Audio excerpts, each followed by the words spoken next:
Eileen, can you hear me? Yes, I can hear you. I cannot see you. I can hear you. I don't have my video. Oh, you don't have it on. Okay.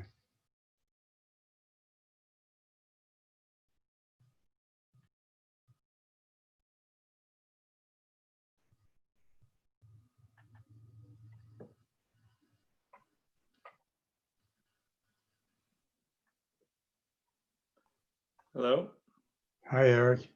how are you? I'm good. How about you? Good, thank you.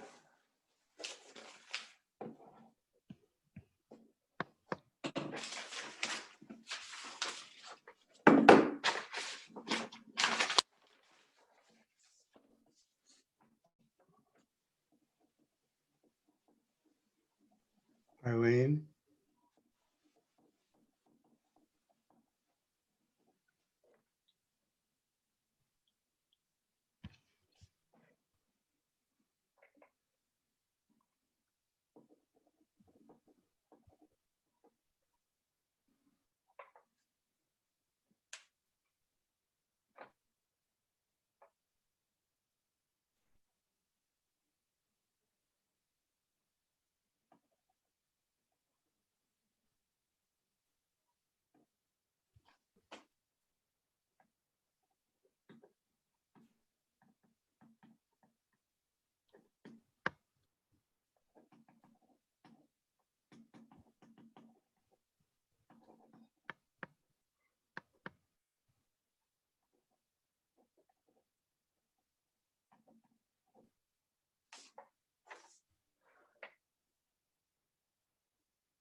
Eileen, can you hear me? Yeah, Joe, what's up?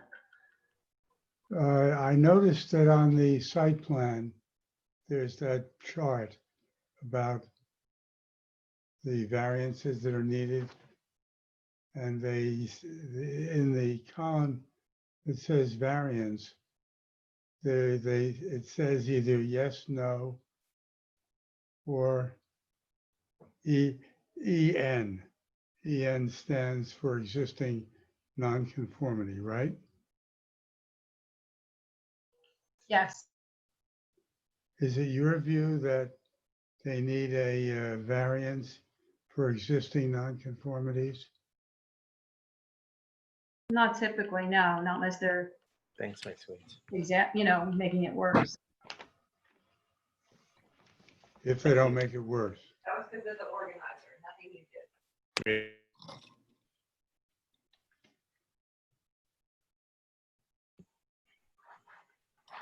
Hey, Joe. How are you? Good. How are you? The upstate New York kid. It's me.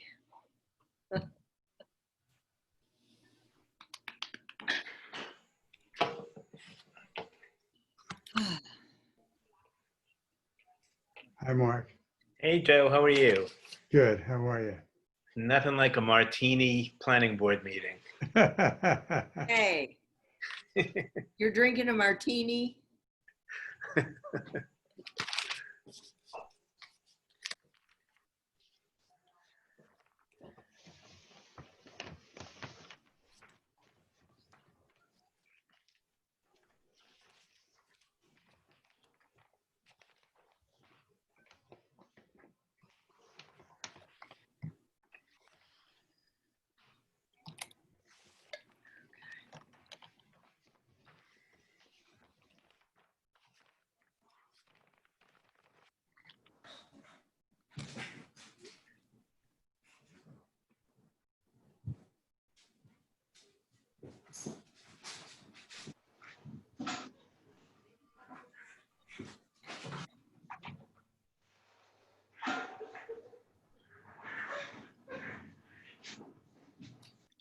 Hey, Nicole.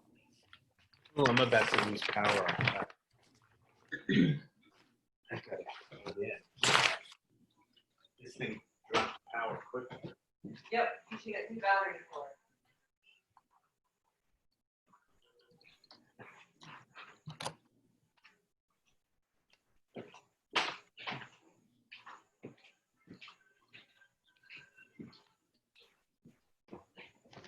David Morrow's picture on your screen, Eileen? Yes, it's just his picture. He's not on video yet. He didn't come to video. Hi, Beth. Good evening.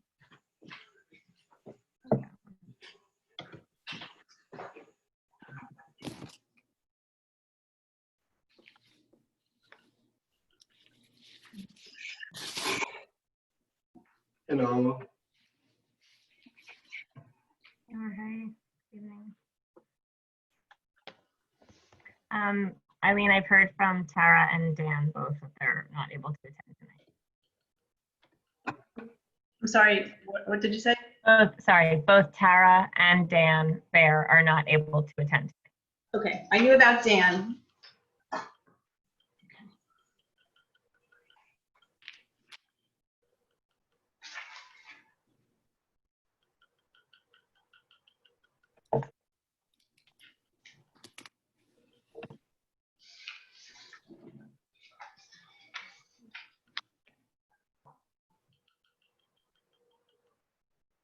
Hi, Diane.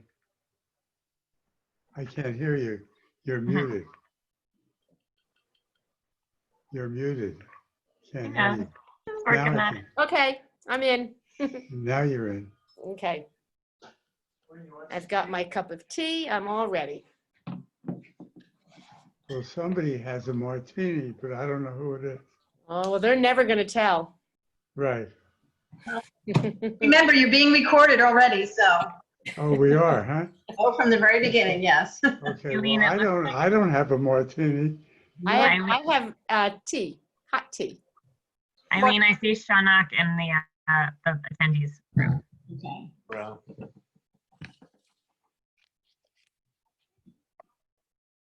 working. Oh, yeah. Hello, everyone. Hi. Can you take the dog out?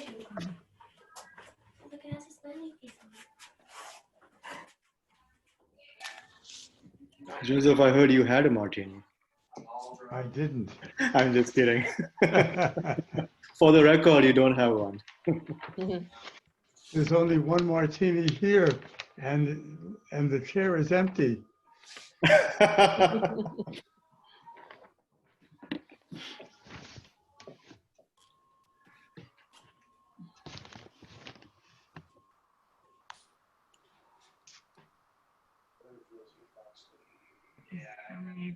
Gaston and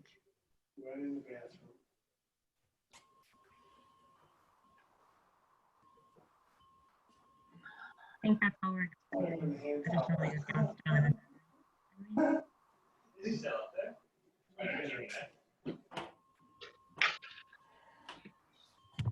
Nicole, do we owe you a pre-congratulations? Saturday. Congratulations. Happening, thank you. I know, it's wonderful. So happy for you guys. Yeah, downsized drastically because of COVID. Yeah. What are you gonna do? That's okay. I'm the first person getting married on Millburn Avenue, I think, On Millburn Congratulations. Avenue? in front of Enzo's. Oh, great. Oh, That's I just, awesome. We just had, we had my twins' B'nai Mitzvah at the Paper Mill Playhouse in their outdoor courtyard last week. Aw, that's Yeah. beautiful. Congratulations. We're using space, you know, in new ways for sure. I'll have to do All a good. drive-by wave. yeah. I'll drive I'm by. sure the fire engine will be out there What day is that, Nicole? Saturday, Saturday. Okay. Yep. What time, in case I'm driving by? 4 o'clock. All right. In Nice. case you're I'll driving be the one in the by. dress. Diane, bring flowers. I'll throw you the bouquet as you drive by. I'm already married, though. We need to get a single girl out there. Eileen. Oh, Martha. There's two of us. Oh yeah, Martha. Boy, those hands went right up, didn't they? We need some good stuff going on, Nicole, so thank you. Right? That's great. Yeah. Yeah, it's nice.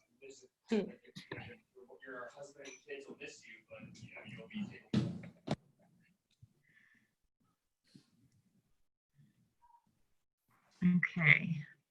I shushed my family. Thank you. That's fine. And if you need to mute yourself when I'm sitting here, that's fine. Council, good evening. Ed, that's you. You're on mute, so we're just trying to greet you. There you go. You're actually very difficult to hear. That would make it right. Everything's working. Good evening, everyone. Hi, Ed. Good evening, Ed.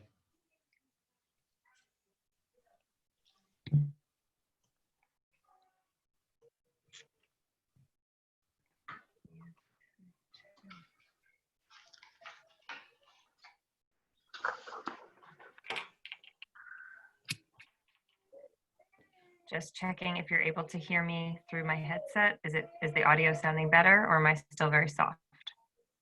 It was a Speak little up. like, We can hear you No, kind of. it sounds like I'm still through my computer. I've yeah. had a problem. All right.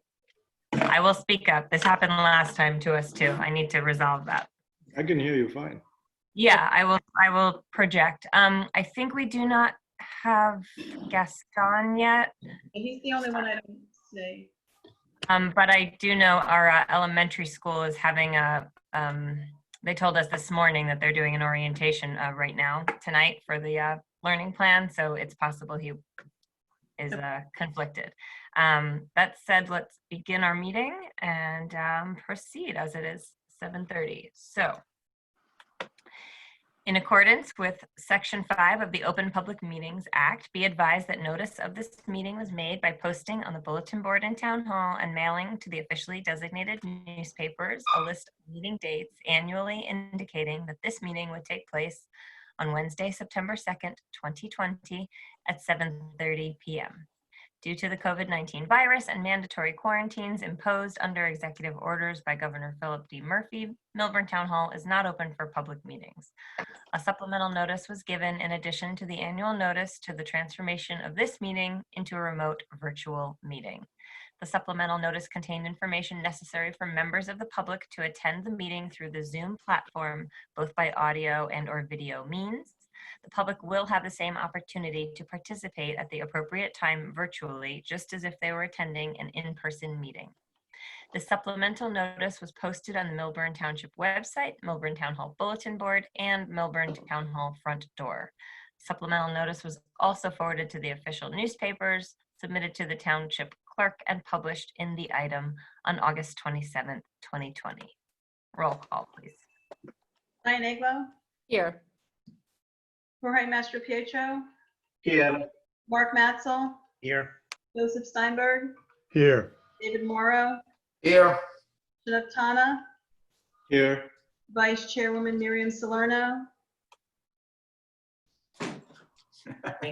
I'm here. Chairwoman Beth Zoll. Here. Thank you. We do not have approval of any minutes for this evening, but we do have one memorialization. And I just want to confirm, Eileen, because I have one version of the agenda without it, but one version with it. So we are proceeding with it? Yes. Thank you. It's for application 20005, Canoe Brook Solar Partners application that was heard at our last meeting. So Mr. Buzak, I believe, circulated that memorialization for review. Did anybody have any additional, I guess first, have you received any corrections? I have not received any comments or corrections, Madam Chairwoman. Thank you. And did anybody at this meeting have anything to add or amend? Okay, great. So those who were in attendance and who voted in favor of the application, which I believe it was a, Let me go the other way. I'm sorry? Oh.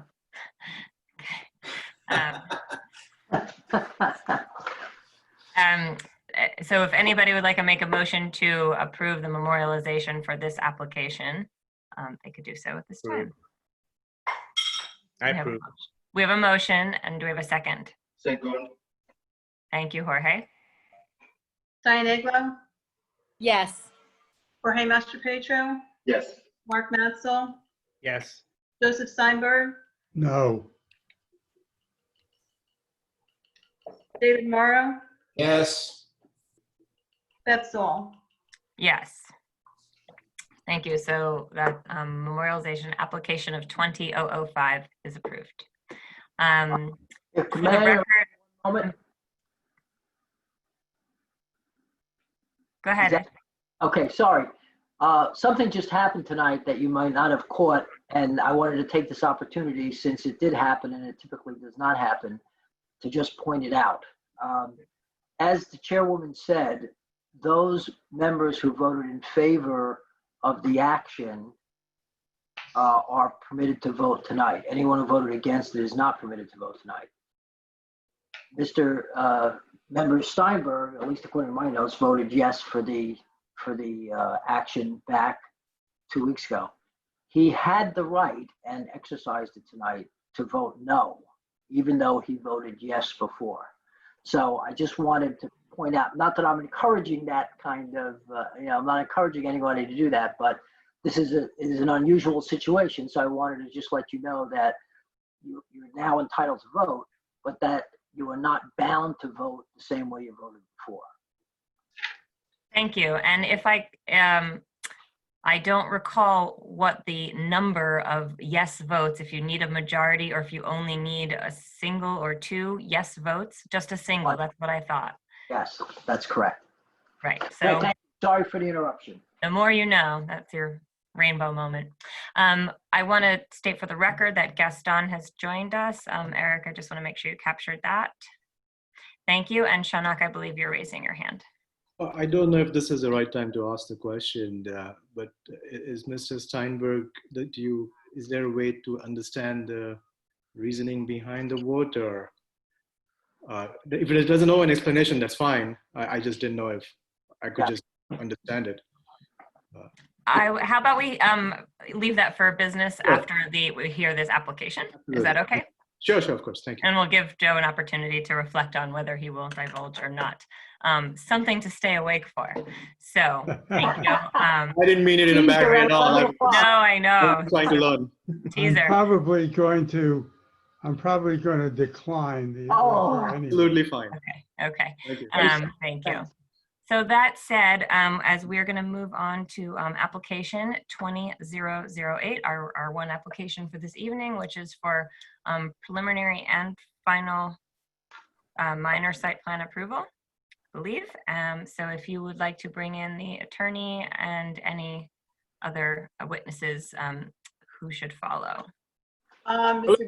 Goyen, who would you like me to bring over? Should I bring over your civil engineer, So, hi everyone. Steve Goen from Giordano on behalf of the applicant, Giordano, Halloran, and Ciesla. What I'd like to do, if we can, is bring everybody on. I'll do a brief introduction, but if we could bring on our engineer, architect, the applicant, and our planner, and swear everybody in. Mike Dipple, Nicholas Graviano. Yep. Mike is our engineer, Nick is our planner. John Buchholz is our architect. Is that John B? Okay, got it. Yeah, and then Mike Harvey is on behalf of the applicant. I don't see Mike Harvey. There's a Mike. I thought that was Mike Lanzafama. Mike. No, I don't know who that is. Okay, we'll wait for them to come up. Okay, there's John.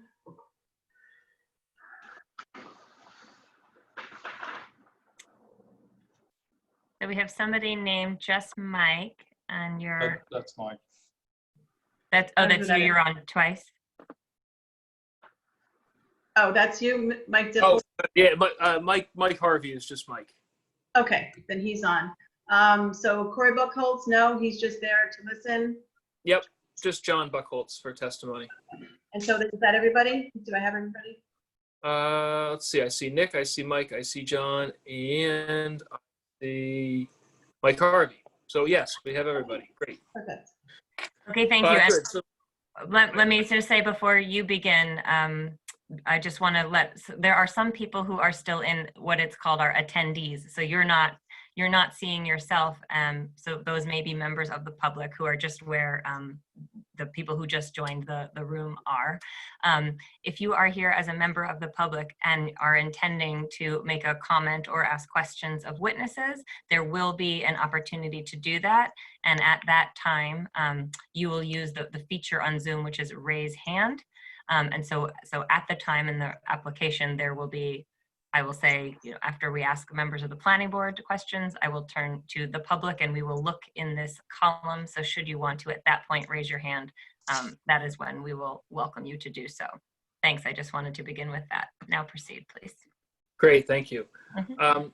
Mike Dipple, if you could do me a favor and share your screen and pull up the rendered site plan exhibit just while I go. Can we begin? Oh, are you going to be swearing in any witnesses or not? Yeah, we can, if you want, we can swear everybody in right now to make it simple.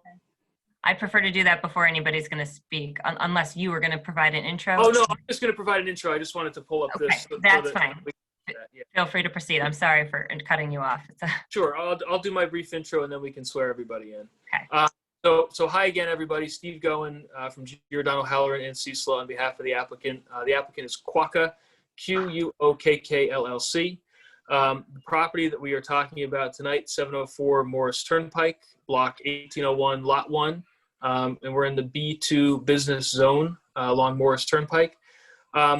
This property was previously, or it's currently improved with an existing approximately 4,200 square foot building. That building was formerly used as a wine store. That use vacated some time ago, and the building is vacant. And the proposal tonight is to rehab the building and the site and convert it to an American Family Care urgent care facility. So what we require tonight from the board and what we're asking for in terms of relief is preliminary and final. It's actually preliminary and final major site plan. I note that our plan says minor site plan. We did notice for major site plan. I think that determination was made after we submitted the application, along with some bulk variances. One of the bulk variances is with respect to the parking on site. And you'll hear Mr. Dipple will talk to you about that, as well as our planner, Nick Graviano. The other variances have to do with the signage that is proposed. Pretty much the typical signage that's required with an American Family Care branded facility. And Mr. Buchholz and Mr. Graviano will talk to you about those sign variances. So I do have the full team tonight, and after I do my brief introduction, we'll have Mr. Dipple talk to you about the civil design aspects of this application. Mr. Buchholz will take you through the architecture. I have Mike Harvey on behalf of the applicant, and part of the reason why I wanted to swear everybody in at the outset is that we did receive some review letters, and there's some operational comments that Mr. Harvey really is the appropriate person to answer, and we might dovetail into some of those during the engineering portion of the application. Prior to this meeting, we did have a technical review meeting with the board's technical review committee. We anticipate that we're going to address all the concerns that were raised during that committee meeting at tonight's hearing, as well as all the comments that we received from the board's planner and engineer. We also got review letters from fire, police, and the forester, all of which the police and the forester did not have any comments particular to this application. The rest of the comments we can comply with, and to the extent that we were asked to provide testimony, we intend to do that tonight. So first, I think we should maybe swear everybody in, and then I can bring Mike Dipple up to give his portion of the testimony. Great. Can I ask first that you unshare so that our stenographer can see you and we can all see the hands being raised? Mike, can you unshare, please? Yeah, sorry, I'm reaching. No problem. No problem. Give me just 1 second. I gotta expand it. Why is it? And I don't know, given the platform, if it might be better to do them individually. I guess Eric or Ed, I leave that to you, how you'd prefer to swear everybody in. Hold on, I'm just not getting the. Sorry, I'm just not getting the menu. Sorry, stop share. It's up on the top. My fault. Okay. I mean, as far as swearing them in, I'm okay with swearing everyone in all at once, but as long as they're aware that everybody cannot speak all at once.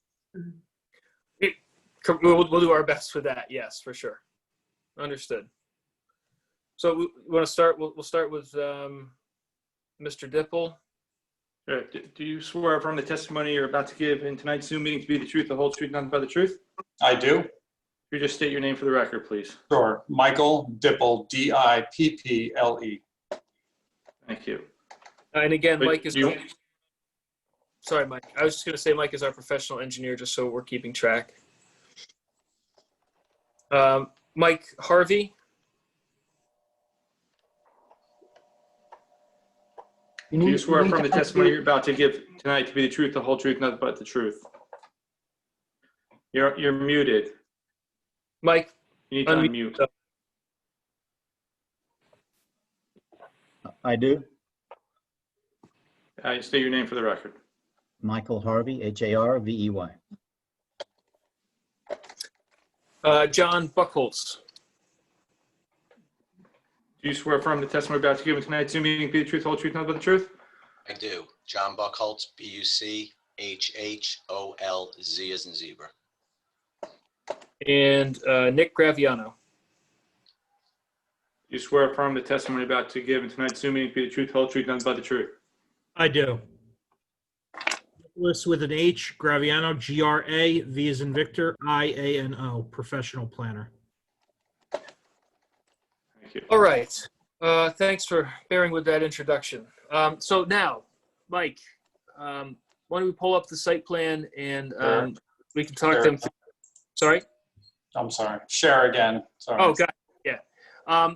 Mike, while that is loading here, can you give the board, please, your professional qualifications? Yes, I'm a licensed civil engineer in the state of New Jersey. I have a Bachelor of Science from Rutgers University.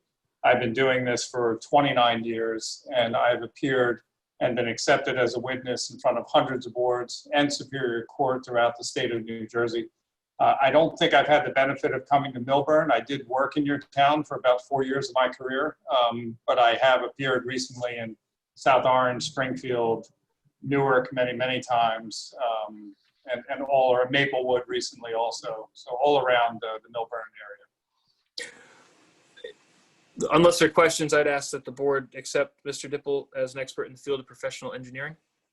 Great, thank you. Welcome to Millburn. We're looking forward to hearing from you. Thank you. Thank you. Okay, Mike, can you, why don't you walk us through the existing conditions and then what we're proposing to do in terms of the civil aspects of the application? And before we do that, Mr. Dipple, I just wanted to mention to Mr. Goen that we marked the exhibits and the sheets despite the fact that they've been submitted and everyone has them and they're on the website. So I don't care if you want to mark them all at once, sheet by sheet, or if you want to do them as the testimony is taking place, but we need to make that reference on the record. Okay, so I'm sorry, it was a little bit light coming through, but should I mark this set as A1 and then refer to the sheets, or every sheet gets marked A1, A2, A3? The latter. The latter, okay. So, All right. Mike, what we'll ask you to do, just so it's easier for everybody, why don't we call this first sheet, the cover sheet, A1, and you can describe for everybody what that is. And then as you flip to the different sheets, let's just make sure you note that, you know, this sheet's going to be A2 and describe what it is as we go through. Okay, so luckily I did this in 5 sheets, so we won't have too many. So, so this is our cover sheet. So Exhibit A1, we're seeking preliminary and final minor site plan. It is for an American Family Care urgent care facility located at 704 Morris Turnpike. That is block 1801, lot 1 in the B2 zone. I'm sorry to interrupt, but for the record, we received testimony, or it was stated that this is going to be major site plan approval. Yeah, I believe, Mike, I think it was determined in the engineering review letter that it's major. So that's my fault. That's okay. That's what we noticed for. So we'll just make that correction on the site. All right. Thank you. Major. All right. So there's a correction if we get approved tonight. We got 1 correction on the first page. So doing well. So anyway, that's I'm sure everyone on the board is familiar with the location of the site on Morris Turnpike. It's adjacent to where the Panera Bread is, and it's in a commercial area right on Morris Turnpike. On the opposite side of the street is Springfield. So we're bordered on the east and the west by Millburn and to the rear. The site in the rear is bordered by residential to the back, and I'll get to more of that. So I'm going to move forward, and I'm actually going to jump. So sheet 2 is existing conditions and demo, but it's not real clear. I think I'm going to jump to sheet 3, and that would be exhibit A3. So A3 would be called site plan and is sheet CO3 of my set. And now I'm gonna call an audible here, and I'm gonna go to a colored version of this. And Steve, correct me if I'm wrong, this would be A6 if I went to the rendering. Should we do that? Yes. Okay. Yeah. Yes. Okay. So I brought up a colored rendering of sheet CO3. It's also entitled site plan, and it is dated 6/26 of 2020. And it is a colored version of sheet CO3. We have very limited land, so it's generally just a colored version of that same sheet. So we'll call that site plan rendering A6. So the orangish brown area in the center that I'm tracing here with the little hand is the existing building. It was a former wine shop. The gray area is existing asphalt to remain. This little green area around the perimeter, parts of the perimeter is really just kind of landscaping or natural area. Some of it is tree canopy, but it generally exists around 2.5 sides of the site. It's bordered, as I mentioned, to the east by a small shopping center, and then to the west by a much larger shopping center that has a gym and the Panera Bread, and I'm sure you're all familiar with it. So we're proposing to reuse the building as it is. So there's almost no real site improvement, physical site improvement. The building will remain. We are planning to make some changes to the building, obviously interior fit out, and some facade changes, and I'll leave that to John Buckholz. The only thing we're really doing substantial is restriping the parking lot.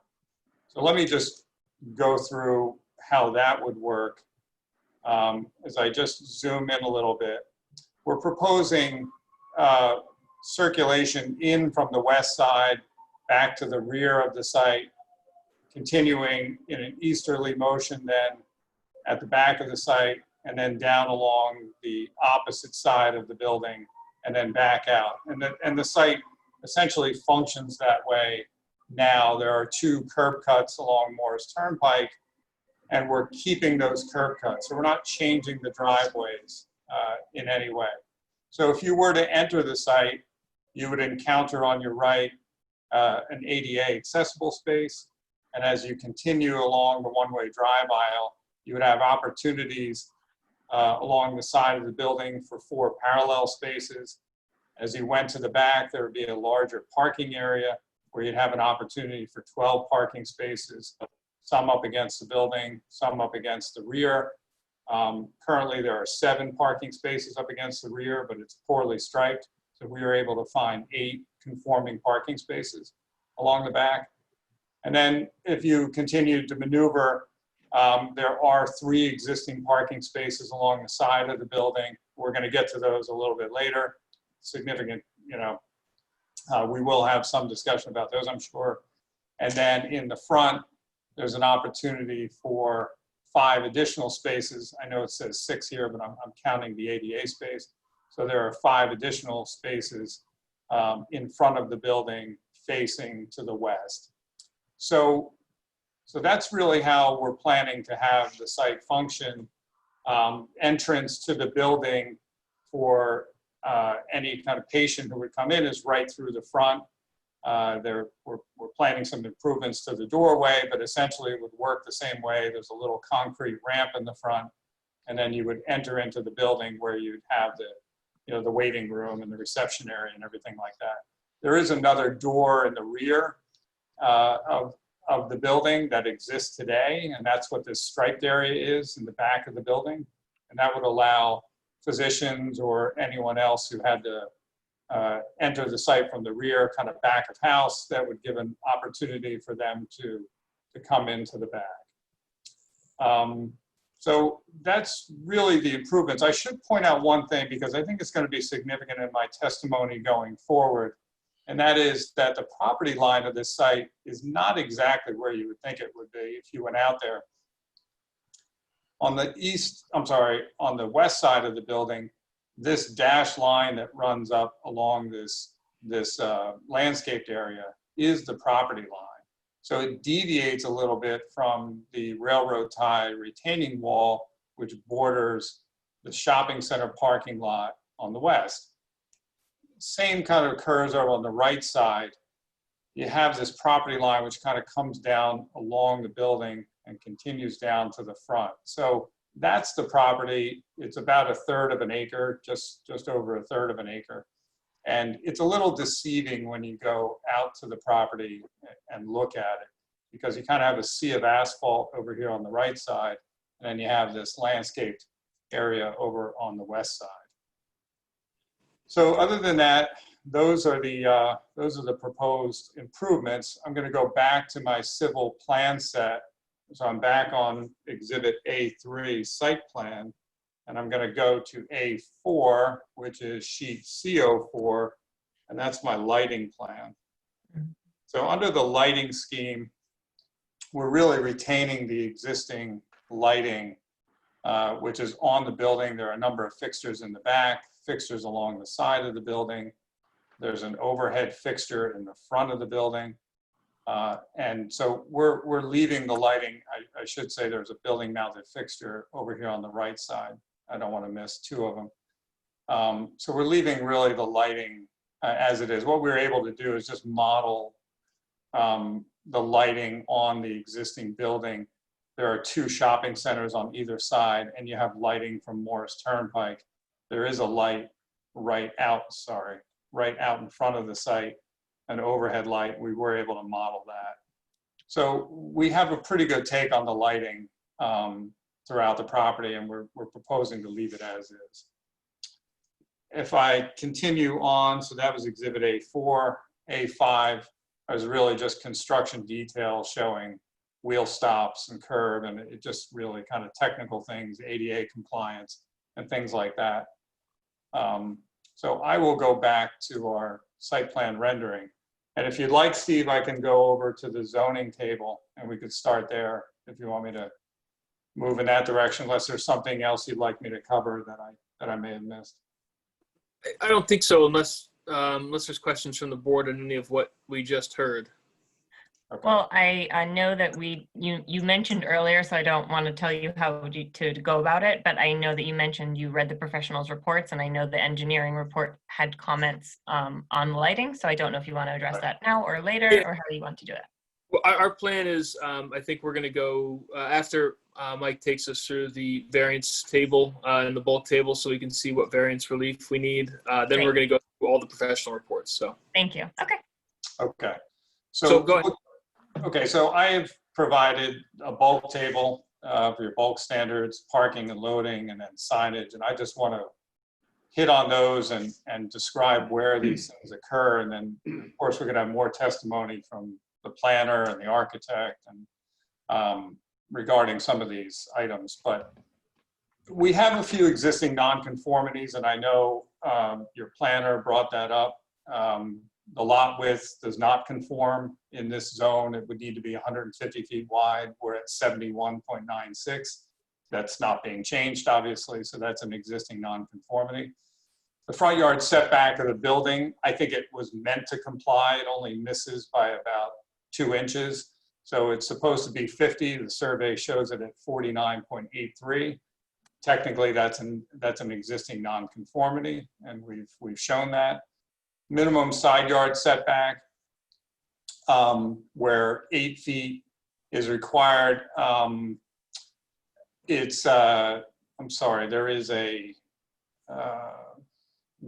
caveat to that, which shall be based on 1 foot for every 2 feet in building height, but no less than 8 feet. And I think technically it is a non-conformity based upon the existing building height. So I'd have to check that out. We show that as existing non-conformity. Rear yard complies, building coverage is compliant, the floor area ratio is compliant, lot coverage where 65% is required, 97.67. So as my rendering showed, you saw a lot of gray on the rendering. Of course, we're almost fully impervious under existing conditions. We really intend to reuse the site, and you'll hear more about that with my parking testimony. So that was an existing nonconformity. And then the building height, where 40 feet is permissible, we're only 17.2 feet tall, so therefore we are compliant with that. When it comes to parking, per your code, so we have no loading space, I should say. This use we don't believe requires a loading space. We will get minor deliveries, but I think our parking lot can take care of that. So we're not proposing a loading space. There's not really a marked loading space there now. So we are seeking a variance for loading. regarding the number of spaces, your ordinance for medical use requires 1 space for every 150 square feet, very typical for medical office. So we have a 4,203 square foot building, which gives us a requirement of 28 spaces. We're proposing, there are 20 spaces there now. We've configured this thing to increase that to 25 spaces to bring us closer to conformity, but we're not quite there in terms of your ordinance. So we are seeking a variance for that. And Steve, before we get into the parking testimony, because I think that discussion, you know, will continue for a while, I'm just going to continue through the table, if that's okay. Sure. Right. Yeah. Yes, Okay. please do. And then we'll pick up the parking.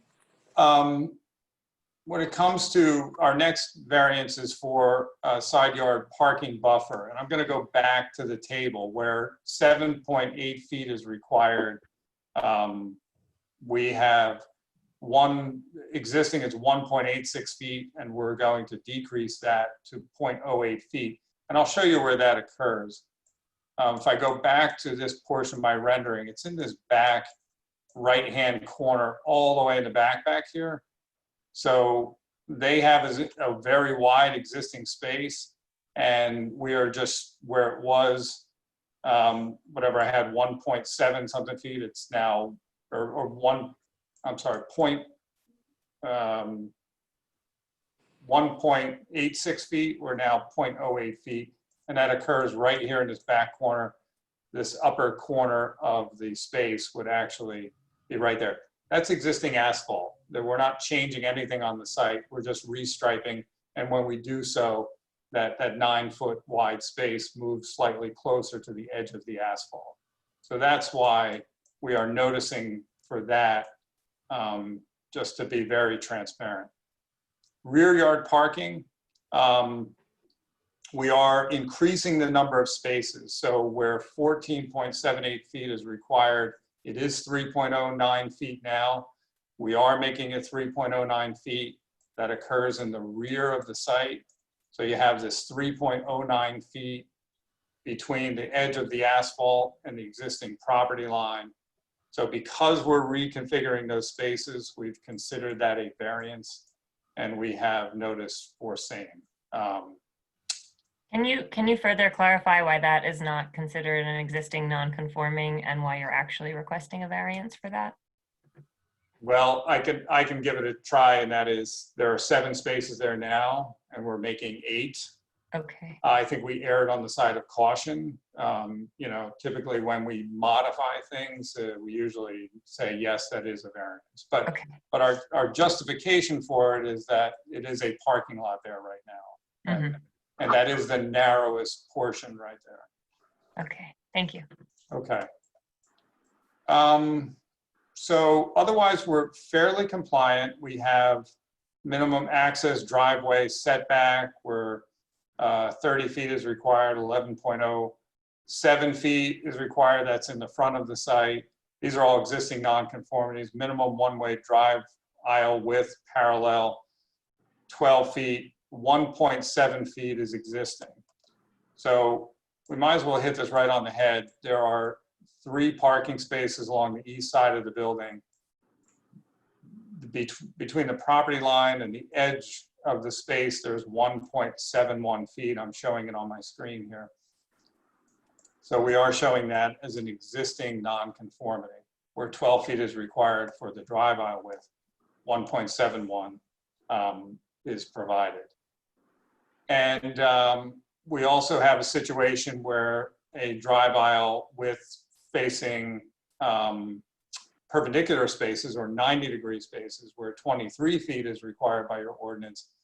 We have a situation in the rear where when we add the parking spaces, we get a 17.75 foot drive aisle, and that is right here between that space and the edge of that space. So that is non-conforming, and these were all noted in your planner's letter, and we concur. So that is parking and loading and how we comply or how we don't comply. I should say we've noted all the spaces as compliant spaces, 9 by 19 or the right side, 18 foot spaces for the parallel.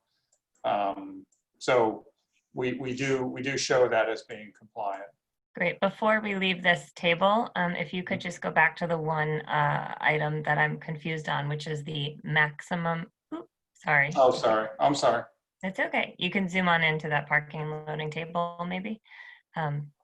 Great. The maximum access driveways per lot. So can you just? Driveway setback or maximum, No. oh, per lot. Mhm. Oh, okay. The existing 2, proposed 1.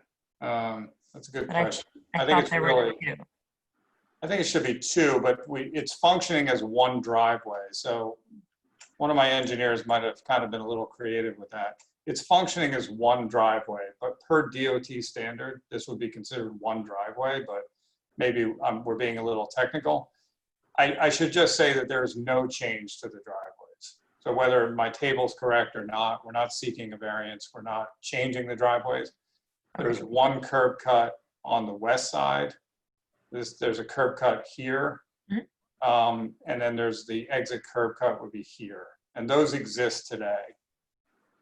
And I do have an aerial that I could show, but I don't know if we're at that point yet, but that is the configuration of the drivers. I apologize, it could be confusing. Yeah, but that's fine. Okay, I think I understand. Yeah, maybe they just considered it a one-way driveway access way or something, but. Yeah, I'm sorry, it's not striped right now as in and out. It's gonna function that way, but it's, they're narrow driveways and they really should function that way.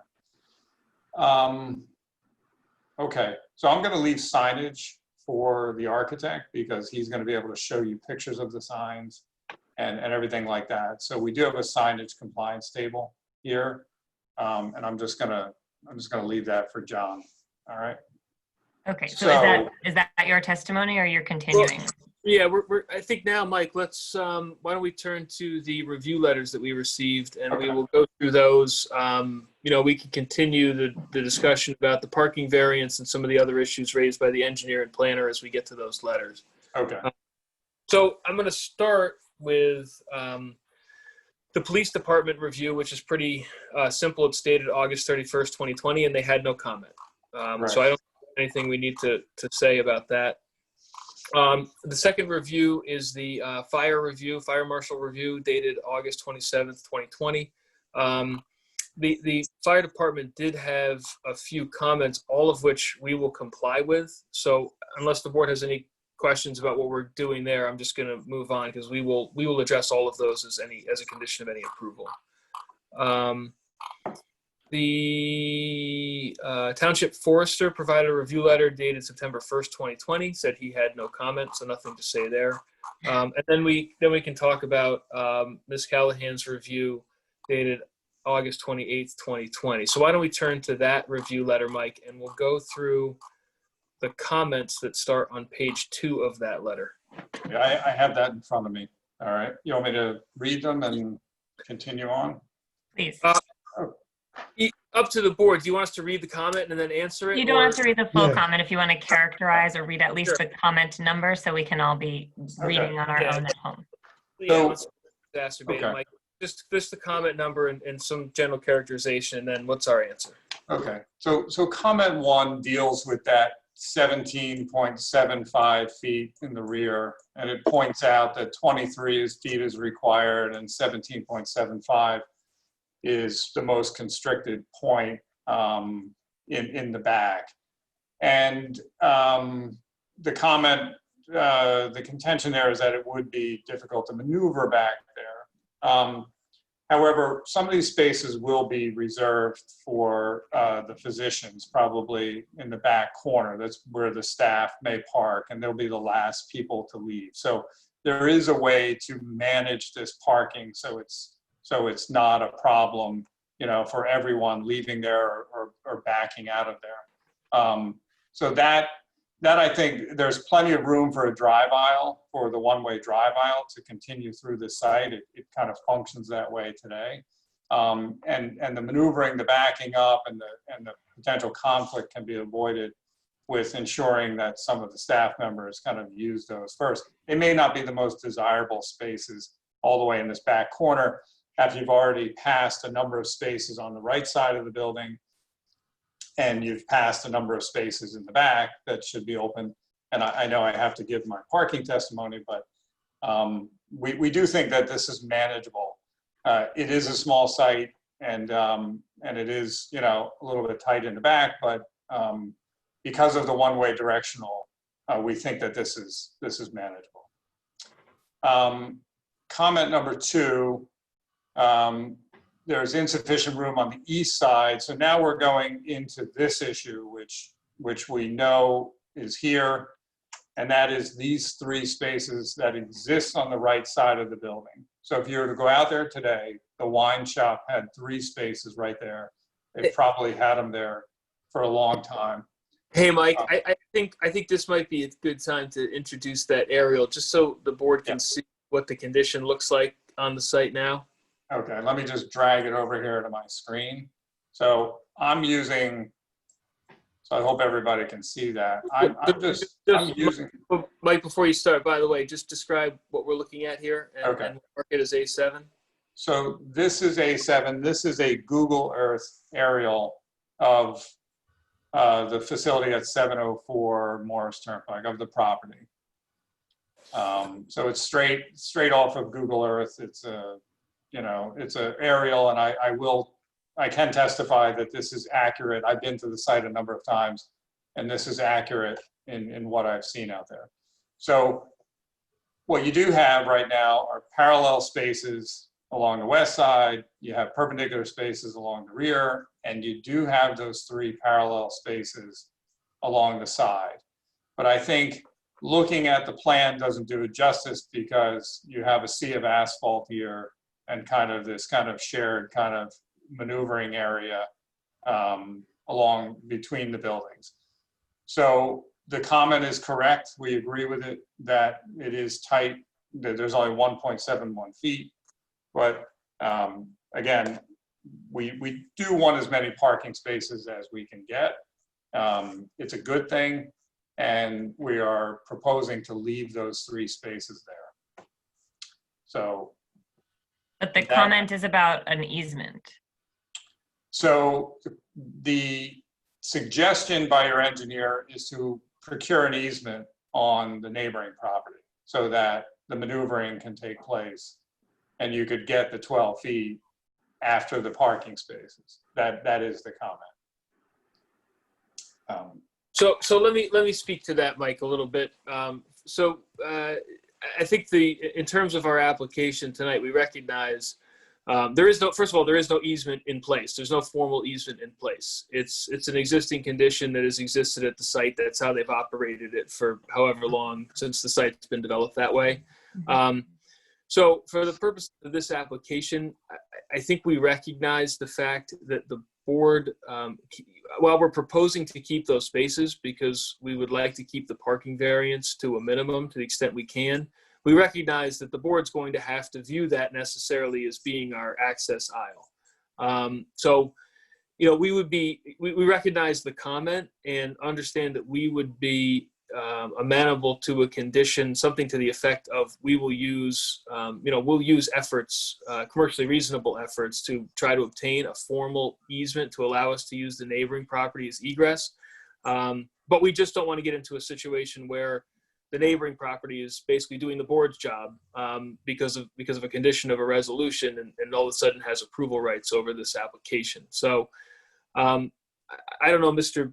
Buzak, if you want to weigh in on your thoughts on that, but I think that's our position in terms of our application tonight.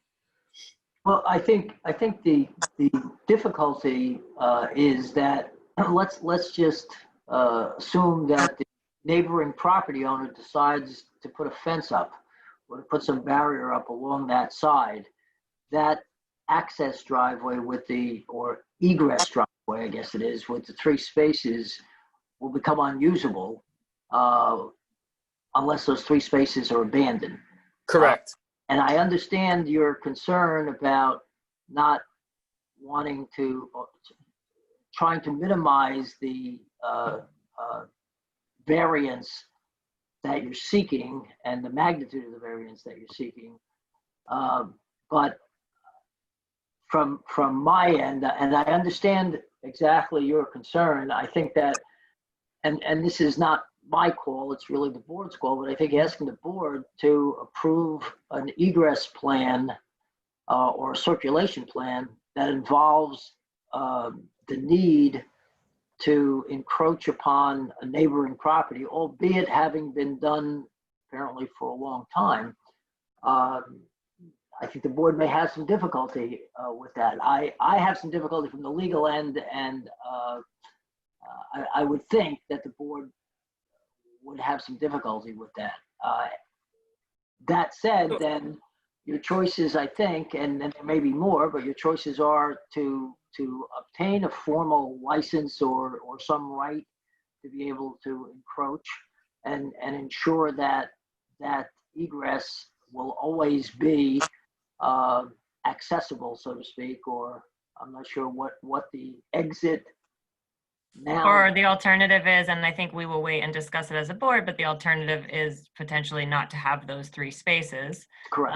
I would like to reserve the opportunity for the board to discuss this, because given the proposed use as a medical facility, I think makes it even more, necessary for emergency egress, vehicles, ambulance, whatnot, we're a truck to be loading adjacent to it, and now you can't get a car to come around, so let us discuss that. And, we don't have to hypothetical everything, but literally from the technicality of requiring ingress and egress within the property, I think we do need to take that into consideration. Can I just ask, the parking spaces on the other side, they're currently on the property line and you're moving them to be now against the building? Yes. Okay. So I think what we, frankly, as a team here with this application, what we'd like to do is one of 2 things. Either just agree that we will remove those spots entirely from the site plan and use that area as an egress driveway, in which case we're going to have to make justification for an additional 3 spots with our parking variance, which we are prepared to do, which our planner is prepared to do. Or we just agree that, we're not going to use that area for parking for those 3 spots unless we have a formal easement agreement in place with the adjoining owner that provides for equivalent egress. One of those options I think would work for us. Okay. Okay. Great. I don't think we need to agree on that. I don't think we need to make that decision yet. Let's wait for the discussion, if that's okay. Fair enough. Yep. So Mike, but I guess the point being, we recognize the issue and we want to do something to accommodate the board. We understand that it's not ideal. So we do want to do something to resolve it. Okay. But Mike, if you want to keep rolling through. Yes. So comment number 3 deals with the lighting. And it is, correctly brought to our attention that the area in the rear seems to be a little bit dim, and that if we provided more light there, that would help our uniformity ratios and things like that. And they do bring up that there are residential properties in the rear. And it's those residential properties which kind of drove the design. So I'm going to go back to my site plan set, and here's the lighting plan. So when I look at that area in the back, we're really maintaining the building mounted lighting to provide the lighting in the rear. We don't want this to be unsafe, but this residential property to the rear, that dwelling is very close to that fence that they have with, I believe, a deck, if I recall. There is a deck back here. So I think we just wanted to be sensitive to that area in the rear and not, make it too bright or overextend ourselves, to the back and cause any trouble back there. It is very dim. Now, in terms of these uniformity ratios, I fully understand their purpose, and it's not a bad thing. The problem is when you have one dim spot on a site, it throws your ratios off.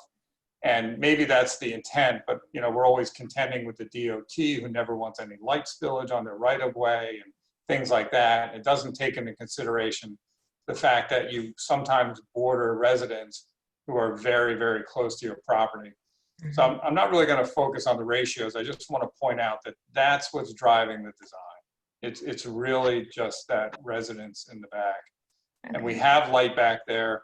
As I discussed earlier, these spaces would likely be for the physicians or the people on staff not to take the best spots, and they would park in the rear. And then really it's when they come out from work and get in their car and pull away, it would really, it would really provide, we think, sufficient light in the back, some light, without being an impediment on the neighbor. So that's what's driving the design.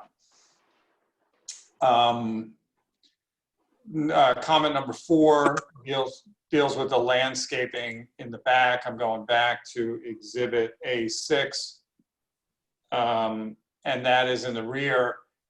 And I guess it says it should be addressed, but it's not a terrible area back there. It's pretty clean. There are a couple of trees on our site. There is a wood fence that's not on our property, that's not being maintained by this property owner. It is somewhat being maintained, but I guess we would agree that we would continue to maintain that. And in terms of the asphalt, that's comment 5. I looked at it. It has a little bit of life left. I understand the cracking. We're proposing, we have to remove some of the parking spaces. We would likely seal coat and restripe. And it definitely has a lot of life left in it. There is some cracking in the rear. So that's our position on the asphalt. Okay.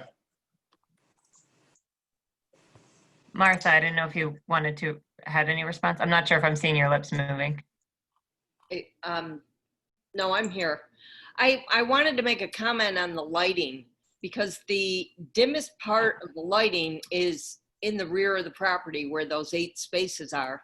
You got 0.1 foot candles back there. And I'm thinking about people using this facility in December, maybe. It gets dark at 5 o'clock at night. They could very well be using those spots in the back. And I don't know how late they plan to stay open at night. So you could very well have clients or people that are visiting this facility that have parked in the back, and it's really dark back there at 0.1 foot candles. And you do have, there's buffer planting in that residential section, and there's also a 6-foot stockade fence. So if you put some kind of, maybe some lighting, at a low level, maybe some bollards or just something to bring up the lighting levels a little bit along that strip in the back, it might be helpful. I know you'd have to run some electrical back there to be able to do that. But that was my concern. I know the max to min ratio, when your maximum light source is that floodlight out in front, and you're comparing that with the minimum light, which is way in the back, that ratio really doesn't have a lot of meaning. But the average to min ratio is still kind of high. So anyway, I would prefer to see a little bit of additional lighting along that back strip, and it could be shielded in such a way that it wouldn't affect that residential area, and it would provide a little more safety for that people parking back there in the evening. And also that landscape strip back there, all those trees are just ratty. They're hanging down. One tree was hanging down so much you couldn't even park in that parking space. That's all I meant, just clean it up a little. Okay. And we agree to that clearly we want to keep this a nice site. We want to make it inviting to, the patients who do come here. Absolutely. Okay, so those are my comments. But may I just get a clarification from the architect? While he said we'll do that, I wasn't sure if you were referring to the landscaping and the cleanup of the landscaping, as the engineer just mentioned it in our closing comments, Or was that with regard as well to the additional lighting that she's suggesting for those back spaces? So I was referring to the cleanup of the trees as that second. I don't know if we've come full circle on the light. I understand the suggestion. I guess my testimony is we purposely did the design as you see it. And I should also say that this doesn't consider any lighting on the parking lot to the west, which could have an impact on this site. There are some trees in between, but again, in the winter when, you know, this would be used at 4 o'clock when 4:30 when the sun is down, there wouldn't be leaves on those trees, but there is some more light source back here. That's really what was driving it, I guess, is that's our testimony. And I fully understand the testimony of your engineer. So. Thank you. Yeah, and we haven't yet gotten testimony regarding hours of operation, which was one of my notes. So I think once we hear that testimony and can discuss it, I think we may want to make that request, but let's not get ahead of ourselves. Yeah, why don't I just make this a point of clarification before we go to the planning letter? I'm just going to reserve the lighting issue that we just talked about, and then the 3-space issue. You know, at some point between now and the end of the meeting, I think I'll ask for a break and just confer with my team and make sure we're all on the same page with our answers to those questions, and then we'll be able to give you some answers by the end of the meeting. Is that fair? Absolutely. Absolutely. Thank you. Good. So let's move over to the planning letter. And that is from Paul Phillips. And it's dated August 8th, 2020. The first question, the first comment in the planning letter on page 1 is really about the existing conditions that Mr. Dipple already testified to and the variances that we're seeking. So I'm not going to go through all of that. Mike, maybe you can start on comment 2. Well, two requests. Yeah, I'm sorry.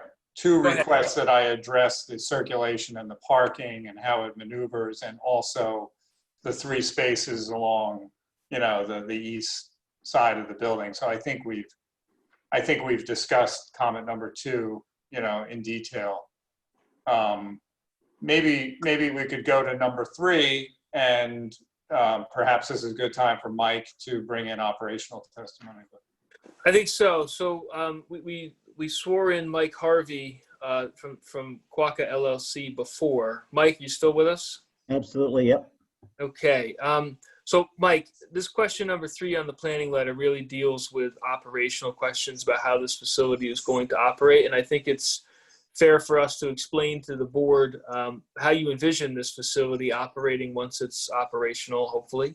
So why don't you first explain to the board who you are, what you do, and your role with the applicant. Sure. So my name is Mike Harvey. I'm a franchise owner of American Family Care, and I'll be the operator for this location. American Family Care has I think 200 locations nationwide, about 180 franchisees, and in northern New Jersey we have 12 other locations at this stage. I was going to go and respond to the comments in the letter, but one of the questions that came up and comments that came up earlier, perhaps it helps for me to just go through and explain exactly what an urgent care operation is. Hopefully I can do this quickly. So we're not an emergency room. We won't have ambulances going in and out all the time. American Family Care it's basically a physician's practice. We provide affordable, efficient, and convenient health care to patients of all ages who require treatment for high acuity, non-life-threatening illness or injury. So typically colds, coughs, sore throats, ear infections, the flu, sprains, strains, fractures, minor lacerations. We also provide workers' compensation and occupational health services to area employees. And we offer pre-employment physicals, breath alcohol testing, DOT physicals, and drug testing. Every patient in our practice is under the care of a board-certified family practice or emergency medicine physician, and our costs are significantly less than the cost of an emergency room. Wait time to see a clinical professional in our office typically averages less than 15 minutes, and we strive to have every patient discharged within 1 hour from the time that they register.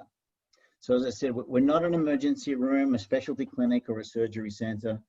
All the patients arrive under their own power. They don't come in on an ambulance, and an AFC patient will never be admitted, so they won't stay overnight in our facility.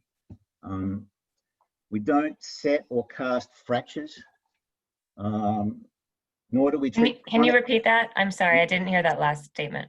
Yeah, we don't set or cast fractures. So if there's a fracture, somebody has a fractured arm, we don't cast it. Nor do we treat chronic illnesses. Rather, we stabilize patients and refer injuries or illnesses to an emergency room or appropriate specialty practice physicians in the area. In the event that we do have a patient come in with severe conditions, we dial 911, and the patient's cared for by our physicians until EMTs arrive, and we look after the patient. We have a crash cart and a defibrillator in the building, and our physicians have the training, experience, and ability to follow emergency protocols to support any critical patient until help arrives. And we administer aspirin, intubation, EKG, that sort of thing. So there is not it's very infrequent to have an ambulance come to the facility. It's your typical colds, flus, coughs, those sorts of things that we treat all the time. Question about operations. We're open every day of the year, holidays and weekends included. We're open from 8 a.m. to 8 p.m. on weekdays, and 9 a.m. to 5 p.m. on weekends. We have, in terms of staffing, which I'm now getting onto the questions that were raised in the letter. Normal times we have 5 staff members. That would be a doctor, a medical assistant, an x-ray tech, because we have an x-ray machine in this facility. This facility, under the Urgent Care Association of America, this would technically be classified as a level 2 facility, which means that we have an x-ray and a lab on site. So we can do blood tests on site. We can do comprehensive blood count. We can do testing for virus, bacteria, that sort of thing, within the walls of the operation.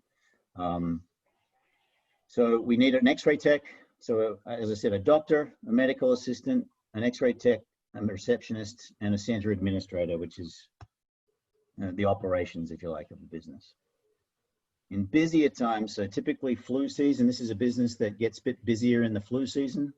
And so in busier times, we might add perhaps another receptionist and another 2 medical assistants. That would be a total of 8 employees. So this is a very typical for New Jersey clinics.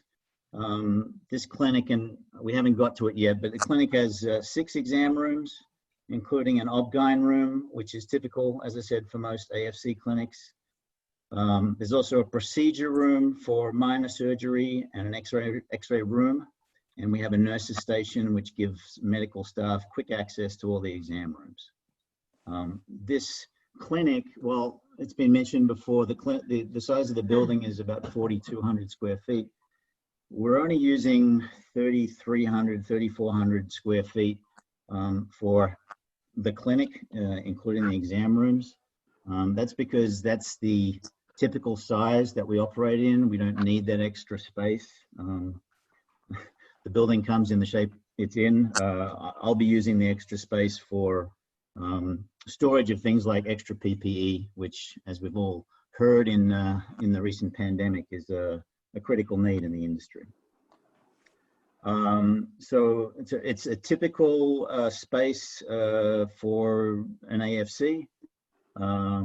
We are fortunate with this space to have a rear entrance, as Mike Dipple pointed out. And that way we can bring potentially infectious patients, people with the flu, COVID, hopefully it's gone shortly, but patients with potentially infectious situations, we can bring them back into an exam room at the rear of the building without exposing them to anybody in the waiting room. On the subject of the waiting room you'll see has 24 seats in the waiting room. That's by design. We like to create large waiting rooms because when patients enter the waiting room, it's preferable not to walk into a crowded waiting room. They think they're going to be waiting forever. May I ask if you don't know if you're going to show an exhibit to show the inside site plan, and if we'd like to show that and mark it to correspond with the testimony? We will be showing that. It'll come from our architect shortly. Actually, we can bring that up now. That's no problem. John, are you able to share? Yeah, why don't you stop sharing? John Buchholz, are you able to share your screen? Yes, hold on. And Mike, while they're bringing this up, can you just answer a quick question, which is, will you accept both adult and pediatric patients? Yes. Okay. Yes. Mike, can you see my plan? Yeah, I can. John, so if you this is the layout of the interior of the planned clinic. And the exhibit number, I apologize, we just have to go through the Yeah, formality. I think we're up to A8 now. A8 and John Buchholz, since you pulled this up, why don't you first of all, let's qualify you, and then you can describe for what this is for the board while we're going to refer to it. So, John, could you just give the board your professional qualifications? Sure. Bachelor of Architecture from Pratt, 1979. Licensed architect in New Jersey, 1982. I've been the president of Buchholz Architects for over 35 years. I've appeared before numerous boards throughout the state and for many decades in Millburn. All my licenses are up to date. I think the board's familiar with Mr. Buchholz, so I would he be accepted as a expert? Yeah, you'll be testifying as an architect, and thank you for confirming you're up to date. Mark Matzel, do you have a question regarding his? You can unmute if you had a statement. Mark, we can't hear you. There we go. I have a question related to parking. Is there still an opportunity to comment on that, or are we done? Absolutely, yeah. I know this application has been running a little different than our typical. We usually hear one witness at a time, but I will allow you to. Let's finish on this. I believe, the intention is we're going through the planner's questions, and then I think we'll come back to the board questions, and then we will take public questions. Thank you. Yes, correct. And really, our intention is to get through Mr. Dipple and Mr. Harvey, and then roll into Mr. Buchholz. But since we're going to look at this plan, I just wanted to get him on the record.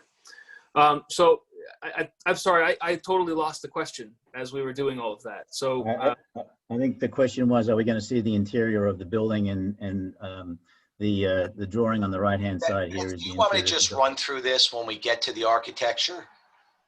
And then this way we can finish with this. That's fine. Just he was giving testimony on the number of seats in the waiting area, and it was getting a bit hard to. So yeah. if Mike, if you want to continue. Mike Harvey, why don't you leave this up in the background? Just continue your testimony. Sure. So the layout of the clinic is there. As you can see, there's a large area at the rear of the building that we're not using for the clinic. We're only using about 3,300 square feet for the clinic as such. I think some of the other questions were, do we have peak times? And what would our patient count be at peak times? We have a busier time of the year, which is the flu season. And during normal times, during non-peak times, I would say people tend to come in before and after work, before and after school. During flu season, you tend to have people staying home more. And so ironically, the patient spread is more even throughout the day. They can come in at lunchtime or at any time of the day. So, and Mike Dipple has done some work on traffic flow and patient flow throughout the day. In terms of, And I think that's it. As I said, the waiting room is at the front of the building. It does have 24 seats in it, and it's by design to create a impression that you won't have to wait long to get in to see the doctor. As I said, we get people in 15 minutes, and our objective is to get them out within an hour. Okay, thank you. Good. I think that's good in terms of answering question 3. So, Mike, do you want to take back over and roll through question 4 Yeah. and so forth? Yeah, I'm gonna leave this up, John, just for a second. So the second half of question number 3 by Mr. Phillips was to discuss the parking. So we said we're seeking a parking variance. We're proposing 25. 28 is required. We know we have 3 spaces in limbo right now. We're well aware of that. So what we looked at is, the question is, do we have enough parking? And of course, Mr. Harvey wouldn't be looking at this site if he didn't have enough parking. This whole site is about convenience and making sure that people get care and get it quickly. So that being said, we have done some analysis of 2 other sites. There's one in Paramus, New Jersey, and there's one in Hillsdale, New Jersey, that are near my office that we're aware of. They'd be in very similar situations to this in terms of traffic flow and expectation of the number of patients that come in. So we were able to obtain data during flu season where it's at its peak. And when I met Mr. Harvey, and I've done other urgent care facilities for City MD and a few other smaller ones, we're very well the way the industry works. At the beginning, you're hoping to get maybe 20 people come in the door during the entire day if you're not in flu season, because people are just not familiar with you quite yet. And as you're there for a couple of years, you're hoping maybe up to 50 people will come in during the day. Well, during this flu season at the other 2, we found examples where we could get up to 60. One site had a peak of 69 people during the day, and the other site had a peak of 61 during the day. We got a 2-week tabulation of check-in time that Mr. Harvey mentioned at the beginning of his testimony. So we got the records of when people actually checked in. So we conservatively said, all right, if they're there for an hour, and we took all that data and reduced it, and we found that even during peak flu season, we only saw a maximum of 10 patients at the site at the same time. So some of them will be in the back, some will be in the waiting room, but that means 10 maximum vehicles. So we added the 5 staff members, but it is flu season, so let's be conservative and say 8.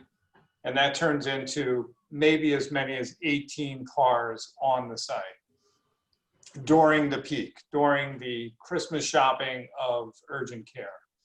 So that being said, we had 25. We may be down to 22 by the end of the night, but well, I'm gonna spoil the surprise for everybody, Mike. We're gonna be down to 22 by the end of the night. So why don't we just talk in terms of we're not beating around the bush. So the point is, we have 4 extra spaces again during the peak.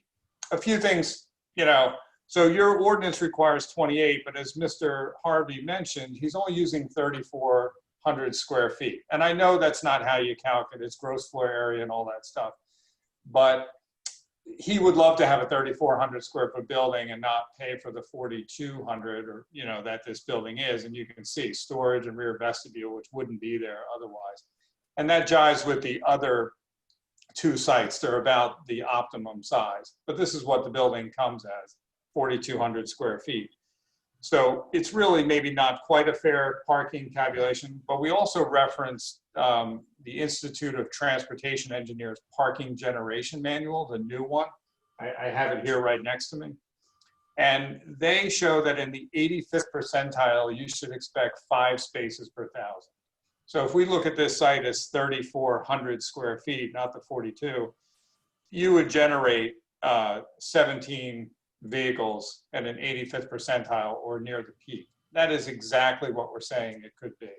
So we reduced all that data, we got 18. We took the parking generation manual, we got 17. We have 22 parking spaces proposed. So my testimony is that the parking is clearly adequate for this use. All right, so that is in response to comment number 3 from Mr. Phillips regarding parking. If you'd like, I'm sure there'll be comments about that, but I know there is a question, but I can either take them now or move on to comment number 4. I think let's get through because I think that we're going to have a lot of different questions. So let's proceed if that's okay. So comment number 4 deals with the typical size, which I addressed, and the number of parking stalls. So I should also add that we spoke to the managers of those other facilities, and they concur that if they saw 10 cars, patient cars at their parking lot, that would be a lot. And that wouldn't happen for a few years down the road, and it would probably only happen during the month of January, during peak flu season. Comment number 5 deals with the lighting. We talked about the lighting. I don't think I have to repeat that. Comment number 6, refacing and replanting the existing. We're going to hear from the architect. Comment number 7 should be addressed by the architect, and comment number 8 deals with signage, again to be addressed by our architect. So that is Mr. Phillips' review letter, which was dated August 28th. So with that wraps up all the professional reviews and agency reviews that we have. And generally, it wraps up our engineering testimony. So at this point, I think it's appropriate that we field any questions you have for either Mr. Dipple or Mr. Harvey. Our other experts are sworn in, but I think we can limit it to them since we're going to hear more testimony from Mr. Buchholz and Mr. Graviano. Thanks very much. I appreciate that. And I think that I agree. It's a good point to pause. There are a number of topics that we just covered. So let's turn to the board. Mark, I know you had a question. Why don't we start with you? But I know a lot of us probably have questions. Thank you, Madam Chair. My question basically relates to consistency. Please speak up, Mark. Okay, my question relates to consistency with the Millburn Master Plan, which was updated and adopted on December 2018, specifically related to Goal 6 and sustainability. And I really would like to request that of the 24 to 28 spots that you're going to put in, parking spaces, that at least 2, which is very minimal, be electric charging stations, which is not a very big expense.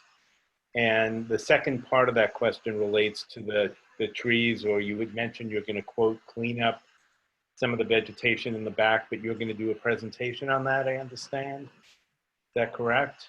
Or is that? I don't think we were planning a presentation on cleaning it up. I think that there may be a few branches. Do I have your question correct? There might be a few branches that your engineer observed, which are kind of hanging. When I went out there, to be honest with you, I didn't see a problem. I have photographs of the back. I didn't see it, but I was there when we started this project. Perhaps there was some recent damage. But regardless, Mr. Harvey plans to make sure that the back of the site is very attractive, very well kept, and do what it takes in order to make this a very attractive facility. Planting some trees and landscaping would be great, and I can work with you with a forester on ground cover and native trees. It wouldn't be very expensive. And then I don't know if you're going to address as an urgent care facility the HVAC systems you'll be using. Well, we haven't gotten to the architect yet, so. Okay, great, thank you. Madam Chair, Yeah. Yes, Mr. Steinberg. I would like to ask I don't know which witness it was. One of the witnesses talked about 2 other sites that the company operates, and he mentioned a number of statistics for parking at those sites, right. but never did we hear how large those sites are compared to this site. That's what I'd like to hear. Okay, thank you. Yep. So, Mr. Dipple, I think you heard that question, which was, can you, or I don't know who's going to answer the question, but speak to the size of the site that you gave testimony on the parking at. Okay. I can answer that. The 2 sites that were referenced, one's in Hillsdale. It's a standalone building. It's one of only 2 standalone buildings for AFC locations in northern New Jersey. That site is very consistent with this site. It's approximately 3,000 square feet, and I think it has 5 or 6 exam rooms. The other site in Parsippany is Paramus. Paramus is it's part of a strip mall, so it's joined to other stores in the building. I think it shares its parking field with at least 17 other stores. And that facility is also of a similar size with a similar number of exam rooms. Great, thank you. And while we're discussing, before we go on to, I believe Jorge has the next question, can we unscreen share so that we can see each other a little tiled a little bit larger? And I apologize because you know the next question you're going to have to share something else, but thank you. How's that, Beth? It's great. So Jorge, please ask your question. So I have many questions actually. One, I feel very bad about this application that you are showing 3 parking lots, 3 parking spots in an illegal situation, because you cannot use the property next door for your egress. That's illegal, because you are doing that. The next door is not going to be able to do any work at that area because you are using that as egress for your cars. So that made me feel very bad about the application. But I have a few questions. Can you put on the screen, I'm sorry for this, the site plan with colors? Yes.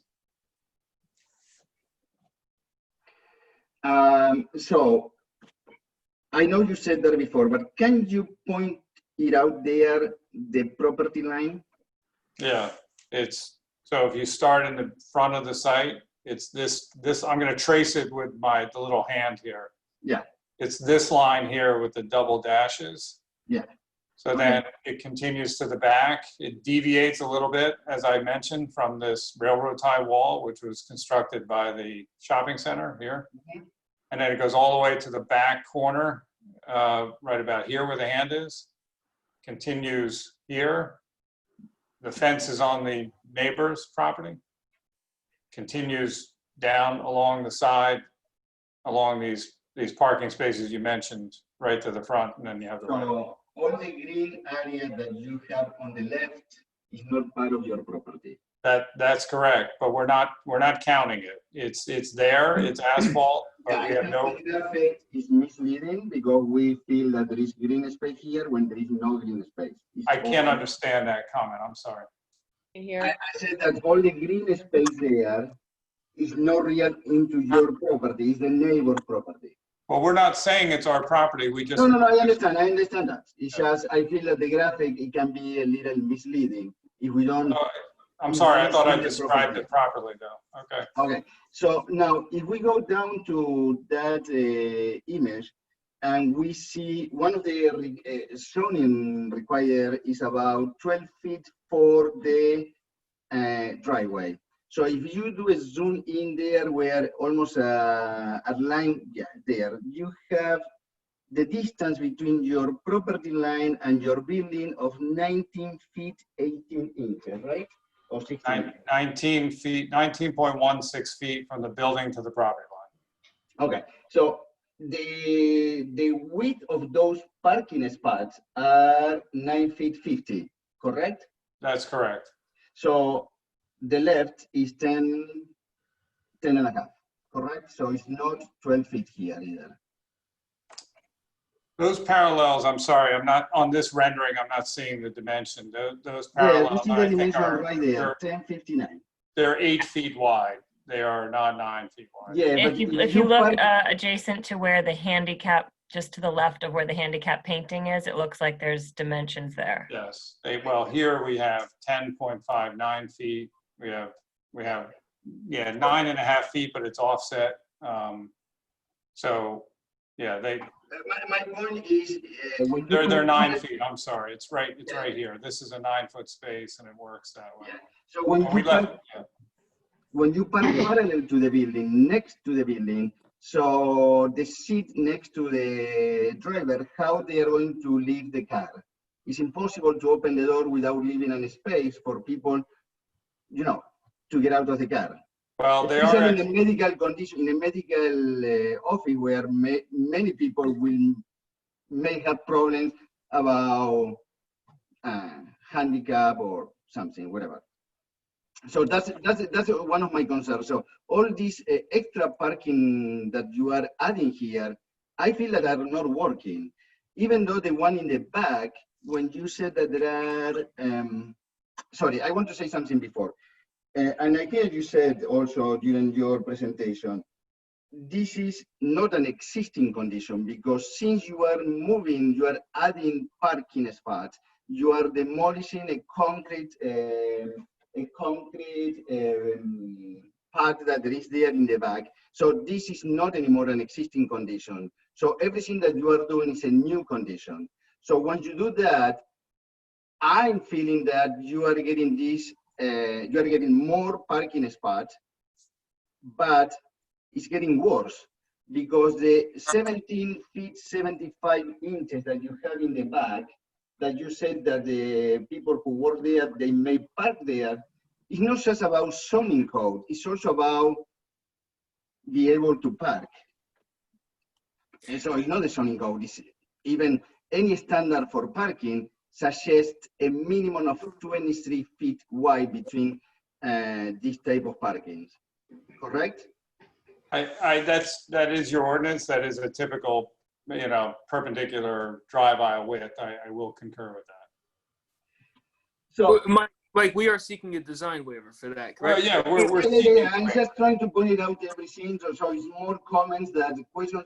So actually this is now is a question. Since this is not an existing condition, you are doing some work here, and following a little the question that Mark Matsil did about the environment here. I'm part of the environmental commission, so I feel the obligation to ask. We have 97% or something like that of lot coverage. Right. It's a lot of impervious surface. Since you are doing a work, can we have some pervious surface here? I don't know if I can answer that on the fly, sir. This is our application here. If we have some concerns, or the board has some concerns, we can address them. I heard a lot there I wasn't able to address, but I can't say right now. This is our application with 22 parking spaces to start with your first one, your first concern, and that is the 3 parking spaces. Our legal counsel has already notify the board that we are going to take those 3 away, so that I think that takes that off the table. He just mentioned that a little while ago. So yeah, Jorge, I don't know if you did hear that. I appreciate your questioning. Okay. What I said is that I feel bad that they already presented in this way. They shouldn't have at the beginning to do it because it's illegal. I didn't understand, but these spaces are there. We're not proposing them. They're there. So this is a new application, and you are doing work on the parking. So everything that is existing is gone. Now it's a new Mike, parking. I think we understand the comment. Appreciated, noted. But again, we're going to take those spots off in response to a comment from the board engineer. All right. Madam Chair, may I have a question? Yes, I just want to make sure, Jorge, that was all your questions for this. Yeah, I think I'm going to go back to the permeable surface if we can have that condition, or if they can talk about that option. We can come back to that in the discussion. I think, yeah, that's fair. So I will move.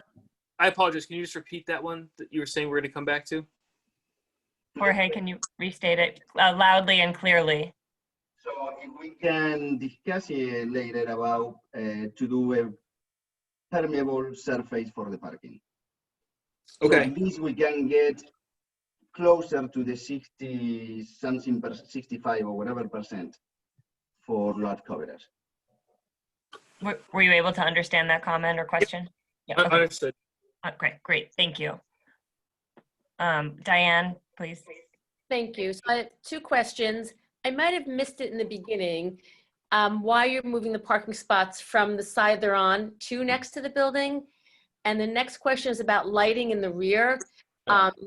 Do you think, I don't know if this is something that exists, like low level lights, like low ground lights that would not be up high to, if anyone's parking in the back, more illumination? So those are my two questions. Thank you.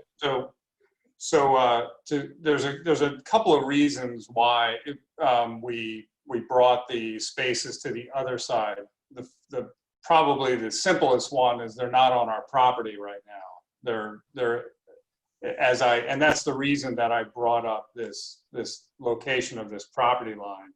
Okay. Is that it's not what it seems. It's the property line runs here, the railroad tie wall here is here, the spaces are striped essentially on next door's property. So that's one of the most obvious things we were trying to fix. And we just think that the flow of the property and the fact that we can fit more spaces is better to have them over here. I should point out, and these spaces are a foot wider than a typical parallel parking space. Typical parallel can be 7 or 8 feet. A vehicle is usually 6 to 6.5 feet wide. These are 9-foot wide spaces. So we did recognize that the spaces are up against the building, and we placed them, there.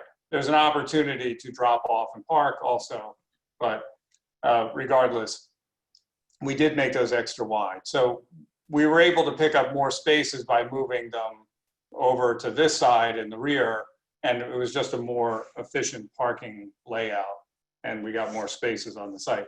We played with this, quite a bit. We played with the parking. We wanted to be more conforming. We wanted to bring this site into conformance and make sure that it was able to function properly.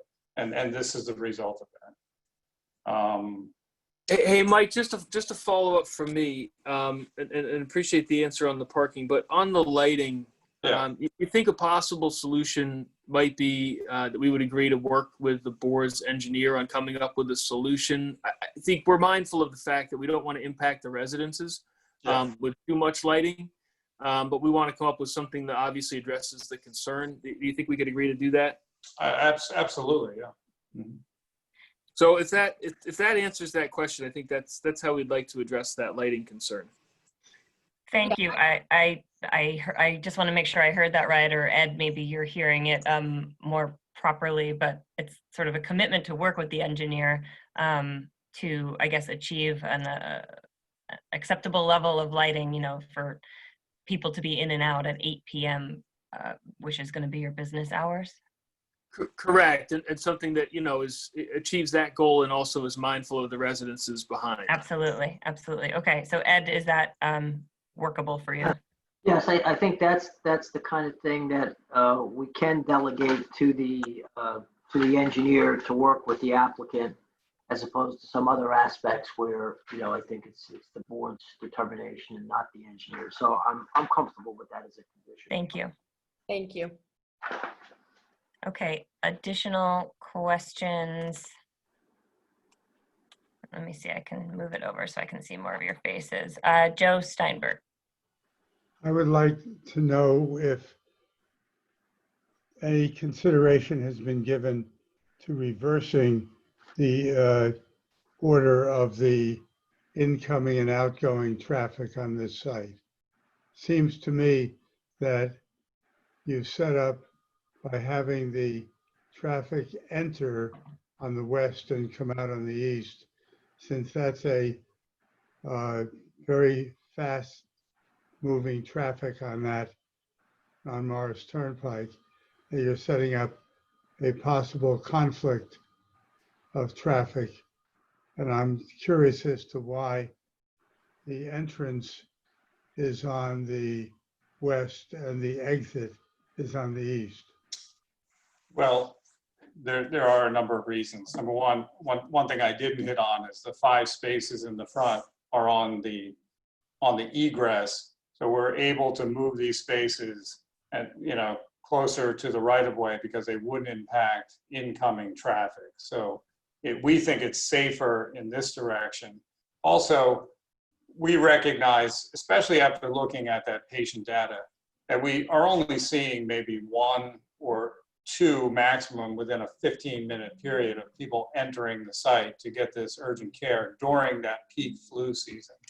So the incident rate in which people would actually cause a conflict is so incredibly low, because we would only see maybe 4 an hour, 6 an hour tops, and they could be spread out. The data we have is only in 15-minute increments, but we're seeing typically, you know, one person enters at 8 o'clock, the next one in the 8:15 quarter of the hour, the next one in the 8:30 quarter of the hour. There are hours where you might see 2, even, you know, potentially 3 come in, but over 15 minutes. So there's a number of reasons, but we thought that the flow worked better. You come in and you get the opportunity to park versus coming in here. And you do have a few opportunities here, but we were very mindful of the backing out and then continuing have to go around the back of the building. So we just looking at the site overall, we felt that this was a better operation. I had a very similar question, so I'm going to take the opportunity to add a follow-up question, and perhaps we will get there later. But how will you label the egress so that people know it is an exit only? Because if you have driven along and observed in that area, people do what they want to do when there's a driveway. I don't show it on this rendering, but we would likely have, you know, do not enter or one-way sign here. It's Okay. not on this rendering, but we can work with the engineer to make sure it's, and those parking markings would be there. We could move that one arrow closer to the, you know, to the driveway. Yeah. But you may get an errant driver who comes in, it is adequately spaced wide enough. And then if they were to pull out, they would pull out back there. But it's not impossible that someone could come into the exit driveway. It's clearly marked, but I don't think there's a danger here. Okay. Other questions for these witnesses? Mark, go ahead. Yeah, I'm sorry, I didn't hear a response to my question. Would you be willing to implement 2 electric car charging stations, which is fairly minimal? And second part of that question was just adding to what Jorge said, you know, related to stormwater management. We're trying to integrate, you know, capturing stormwater on the site. And you can do that, as Jorge alluded, to either use permeable pavers, permeable pavement, or a combination of a rain garden in the back, which, you know, is simple and very cost effective. So the first question is, would you be willing to, you know, install 2 electric car charging stations? So let me pause on that while I'm working on getting an answer to that question for you. But Mike, why don't you answer the second question as to the rain garden and those aspects of it? Mike Dipple, you mean? Yes, correct. Okay. We haven't incorporated any of that technology. We're doing nothing on the site, but we're not changing the impervious. I understand the question would be to improve. That's not in the game plan, so to speak, to change it. We're trying to get the parking. You can see that we're using the site kind of as it is now, just changing the use. I think Mike, let me jump real quick. I think one of the concerns, right, Mike, is that, you know, to the extent we add any landscaping, it means we are losing parking and losing driveway area. Right. So, you know, we're trying to strike a balance here between, you know, using the existing site that we have and creating an even more difficult condition for ourselves. Isn't that basically the idea? That's correct. Yeah. Let me, if you don't mind, I'm working on resolving an answer to the electrical charging question. So if we want to move on, I'll have that answer for us by the time we finish up with board questions. Thank you. Okay, absolutely. Anybody else? Can I Go say, ahead, Diane? So these are people coming in for 15 minutes to possibly an hour. I don't think it's like a long-term stay. So a charging station might not really be practical, is my feelings. It'd be environmentally wonderful, but it's not a place where people are going to be staying for hours and need to recharge their car? Thank you. I would respectively disagree. Absolutely. I've never been to an urgent care facility where I was there for 15 minutes. It does not happen. It's No, usually waiting rooms. Up to an hour. and yes, half an hour. You can charge a lot with a half an hour.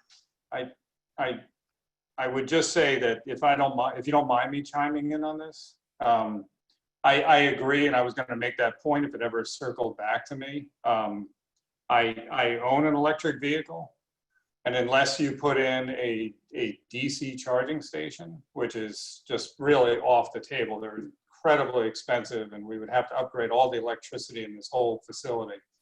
You could get about 4 miles to the hour on a small battery. So an hour would give you 4 miles.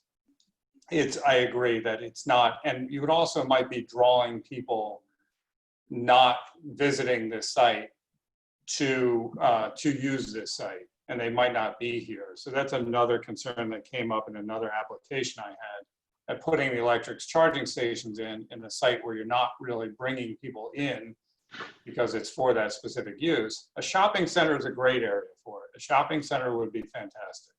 And you have shared use, people can go from store to store, and they may be there for a while and charge their car and use it. Here, it's not really for that.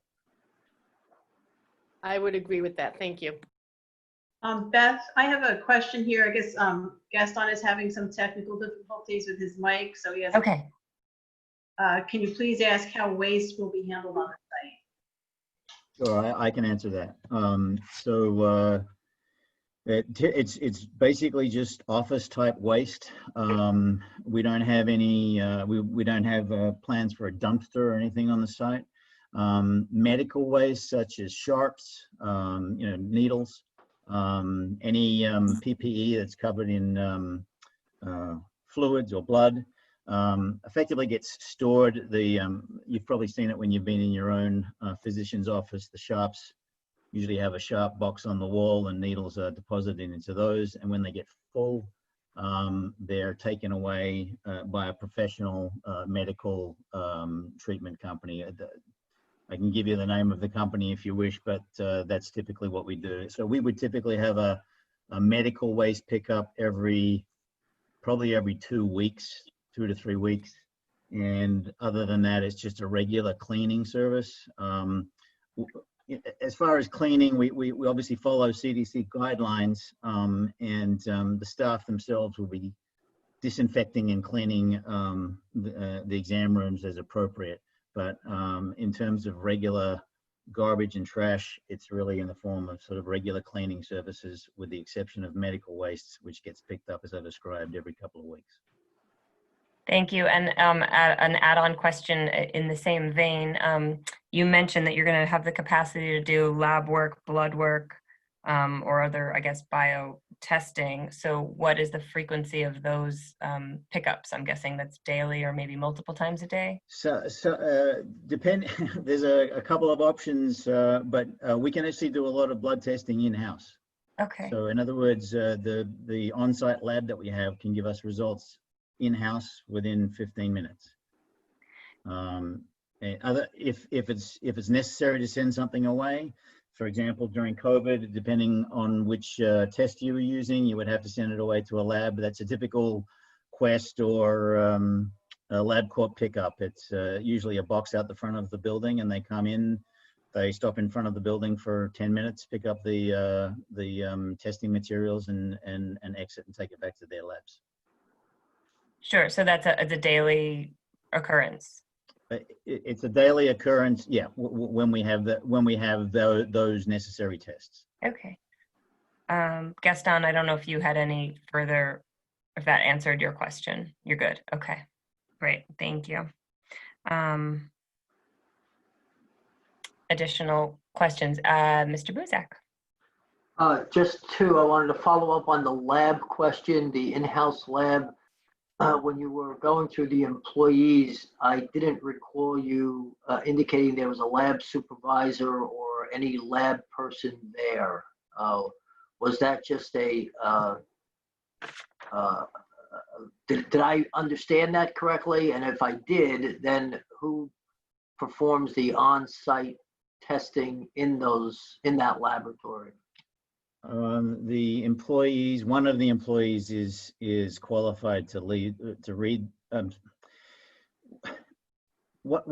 Either one of the employees is qualified to read the results, or the lab results can be digitally transmitted to an offsite technician who can give us back results. But depending on the type of machine that we use, we can do those tests within 15 minutes.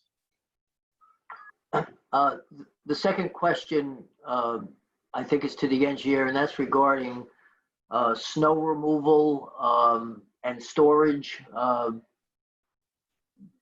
The site is pretty tight, with parking spaces and so forth. Where would you plow snow?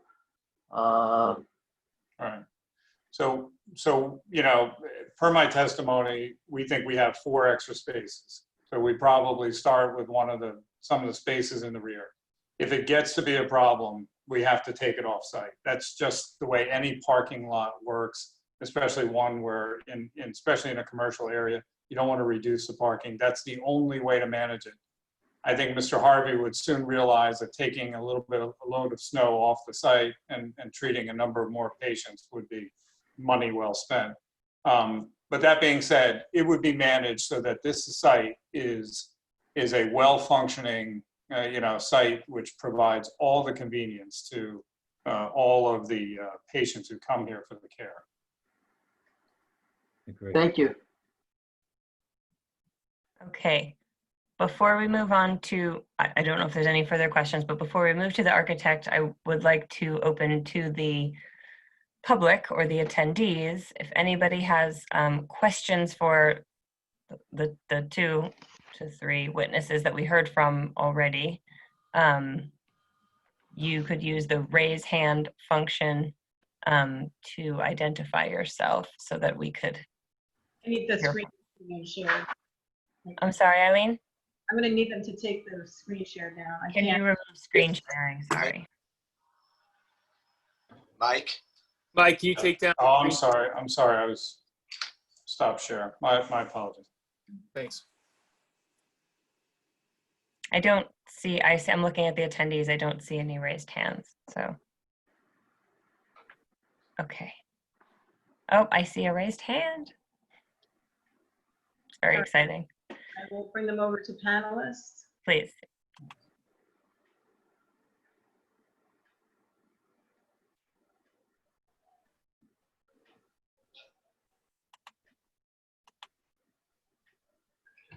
So good evening. I believe Davud Tari is your name. You're muted, but you can unmute yourself.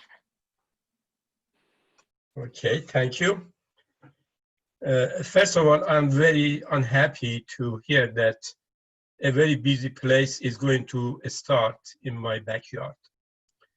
I'm the owner of the residence that you have been referring in the back. Great. Mr. Turi, I just want to make sure you're asking a question for a witness. Yeah. Okay. Yeah, it is a question. It's coming. First, I have to express myself. Then unhappy hearing what has been said, right? The place is very small to handle 22 even spot, because we are talking about that at no point of time you are going to have 22 cars. But what if that happens? It's going to be a very busy place, especially in the backyard, when you are going to store the garbage and everything else, and big trucks are coming to take those. How you are going to handle those? Who is going to provide a space for those big trucks? Because I have been suffering from this place for many years. The garbage truck comes at 3:30 in the morning sometimes. I even had raised that with Millburn police, and it was never solved. And now, which is busier, I'm going to have more problems. But that's not really my main concern, because I have other questions that are related to the business.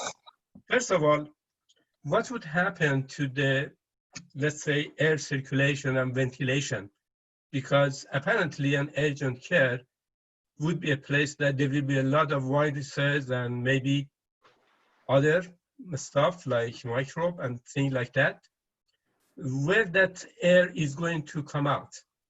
I don't want that come to my property, for example. It should be long enough not to jeopardize myself or my two neighbors, which are very close to this property. So that's one. The second concern that I have, it was said that the patient could come from the back door. This is very strange. If there is an entrance door, why should the patient come from the back door? And if there is no space in the back, in the inside, they might be asked to stay outside. And if the patients are coughing and spreading the virus and microbe around, I'm the one that would be affected immediately because my backyard is where the actually property in place start. So we're talking about maybe 20 feet, which is very, very inconvenient and maybe even health hazard. Who knows? Who's going to guarantee that the patients that are going to stay there or come from that, they will be coughing and there will be a lot of viruses around. The other concern that I have is the wall, which is my wall, and it's very short for kind of business that is proposed, right? It will be very busy place, a lot of cars will be moving around in the parking area, the noise, the garbage, that whether you believe it or not, even in the past, when we had that wine shop, you would be surprised to hear that people would come there, whether they were workers or part of garbage truck or transport truck, they would drink their cup and then they would just toss it in my backyard. And I had to, every week, start collecting a lot of garbage in the back. So my proposal for that would be the new wall from the business, high enough to protect me from the hazardous material that might come from that site. In addition, no one would be able to throw out anything from the existing fence that I have. So these are my concerns that I want to have a good answer for it, or I will be opposing the whole proposal. Okay, so I believe, let me just recap to make sure I heard the 3 questions that I noted. One is about the air circulation and ventilation, just understanding how air exits the existing building. Exactly. A second one is about patients using the back door, and you just wanted to understand why that might be. And then the third question. I don't want to have it because it is health hazard for where I live and my 2 other neighbors just next to me. Okay. Because you are dealing with sick people, right? You are not dealing with healthy people, and they will be spreading the virus and maybe microbe and other things. Okay, and your third question is regarding the wall. I just want to understand, because I'm not sure if it's on your property or not. No, it is on my property. It is my fence. It's your fence. Yeah, even the So what is the engineer, question? even the engineer said that. Yeah, so what is the question? Just to, so Well, I can- the proposal is build a new fence taller than what I have, so it will protect me from garbage that they will be throwing from the wall. I said I have explained it. You may not believe it, but I have been living here for about 15 years, and each week I have to start collecting a lot of garbage, which I don't find it really even safe to do that. And there's no reason when we have more patients and more incoming people, there's no guarantee that they won't do that because I have seen it. So my proposal is to have a fence, whatever it is, much taller than my fence to protect me against those throwing stuff that they might do. And it could be also helping the viruses spreading towards my residence and my neighbor's residence. So these are my main concern now. Okay. Okay, I think we hear those concerns. Thank you. I will ask Steve if you'd like to address those comments. I'm going to address some of them. The ones that we can address, certainly. I guess, number one, I'm going to just state unequivocally that our proposal is not to build a high wall higher than what's proposed. So in that respect, I think the fence that's existing is on Mr. Tari's property. And Yeah, so, that's my fence. so we're not proposing to modify that. Why not? I guess my suggestion would be that Mr. Tyree, if you decide that you need something more protective, then you could build something on your property different than what you have now. But otherwise, that's funny. Well, otherwise, I have to protect myself because you want to start a business which is going to affect me negatively. Is that the way it works? Other than what I just happy with my neighbor, I'm going to build a big wall. So, Mr. Turi, please allow him to respond fully. I appreciate that you. Sure, sure. Yeah. Yeah, like I said, other than that, I think the objection is noted. So it's just not our proposal to do anything other than what is existing. So I'll leave it at that. I will have Mike Harvey just readdress the garbage issue. I would note before he does address that, obviously the site operated for many years as a wine store and we were not the tenant. So whatever happened in the past, I feel bad about if there were events that Mr. Terry was unhappy about, but it was not us. So we are going to endeavor to make it a better situation in that regard. And so I'll ask Mike Harvey to just address the garbage pickup question. Yeah, thanks, Steve. I think it was a question similarly asked earlier. We won't have any dumpster at the rear of the building. The garbage pickup will be typical office type pickup from a cleaning crew, and every 2 weeks or so there'll be medical shops and soiled PPE which will be picked up. Typically what happens is those get stored in a box either in the exam rooms, or in the case of soiled PPE they get stored in cardboard boxes. So they are sealed and they're picked up by a medical waste company. They don't sit outside. They're inside the building and they're retrieved from the inside of the building. And then I think there was another question about, air circulation, HVAC, that type of issue. And Mr. Buchholz is going to handle that when he testifies. Other than that, I think that the majority of the rest of it was commentary that, we acknowledge. Thank you. Okay. Thank you, Mr. Tree. And just letting you know, because there is going to be another witness giving testimony, if you have questions for that witness, you can again ask those at that time. Okay. Another general observation that I have, I wish that some of these questions would have been addressed with the board or with the town. I'm sure there were a lot of people that wanted to raise question and concern, and it's not easy for someone to sit 2 hours in the evening when we have done really a lot of work daily, and I'm sure they are tired or they may not care to. Is it intentional to make it that way? This public meeting should not be really, at least that's my view, not more than 1 or 1.5 hours. So people can be fresh and listen to everything and have a chance to comment, the whole things.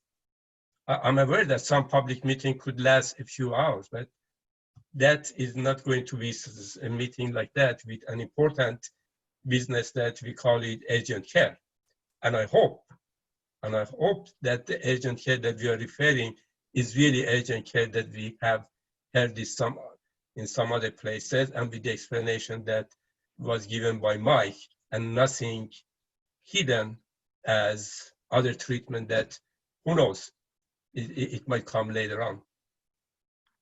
Okay, well, I thank you for the comment. I don't know that we have many specific responses, except that we as the planning board are your neighbors and our volunteers, and these meetings do go as long as needed so that we can feel that we thoroughly understand each application.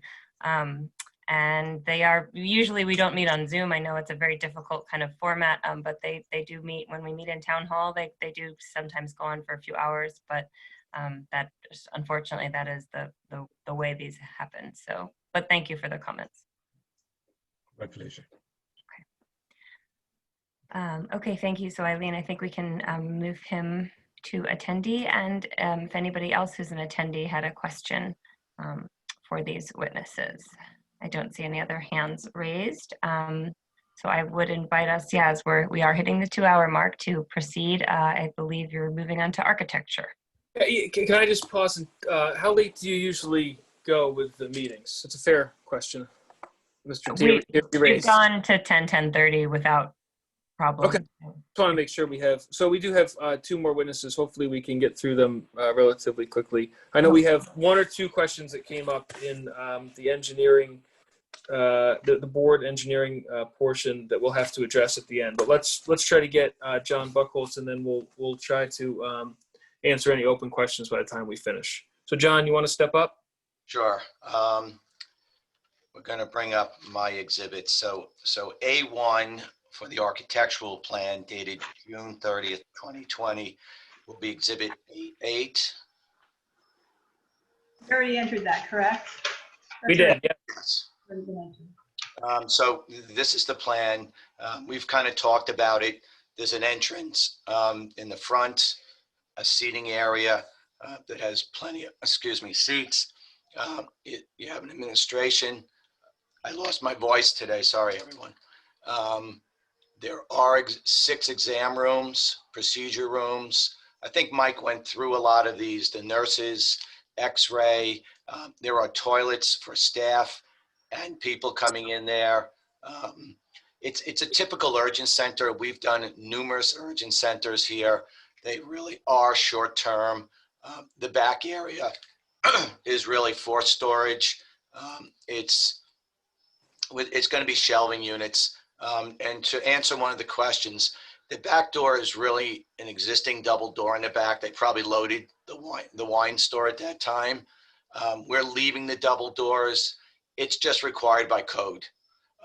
We're not having sick people coming in the back door at all. The way this facility runs is that people enter the front door. They are not permitted to come in the back door. The door will not be active. More than likely, the only time that door is used is a cleaning people might come in the back door for cleaning. Employees will lock up the front. Last one out goes out the back door and goes to the cars. Just to add to that, that back row is really meant for employees. I would not expect nurses, doctors, and people that are working in this professional environment slinging over a Slurpee into the neighbor's yard. So I think that you have much more professional people in that backyard along those spaces, and that's the intent. So the door back there is really just egress. The front doors are where people will come in, they'll register, they'll sit, and they'll go inside. There is a partial basement, which is really used for utilities. It is just the front area. It is the left side of that plan called basement floor plan. It's really, it's just dead space. There's nothing we can do in there. It will be a furnace and electrical. It's not going to store, it's a typical basement. Medical storage will not be down there. We certainly have plenty in the back. That's basically the floor plan. I'd like to go to A2, which would be A9, exhibit A9. The upper front elevation illustrates what the building is intended to look like. We are going to strip off the existing finishes. We are planning on putting in new glass to bring light into the waiting room. We've got the biparting doors that open based on motion, so that you don't touch the doors in these days. You just walk through the doors and go to the entrance. We are going to re-stucco the front of the building. We're going to put a molding across the top. You won't see the old roof. We've dotted it in there. So we're going to give it a new identity. We're going to give it a new look. I've done enough buildings in town. Everyone's seen what we've done to buildings throughout downtown and throughout Millburn Short Hills. The signage that you see there is conforming for square footage, is conforming for letter height. The only part of that sign that is not conforming is that vertical Band-Aid that you see. So just that one portion of the sign, instead of it being 2 foot, the letters themselves are 1'7" 3/8 throughout all of that.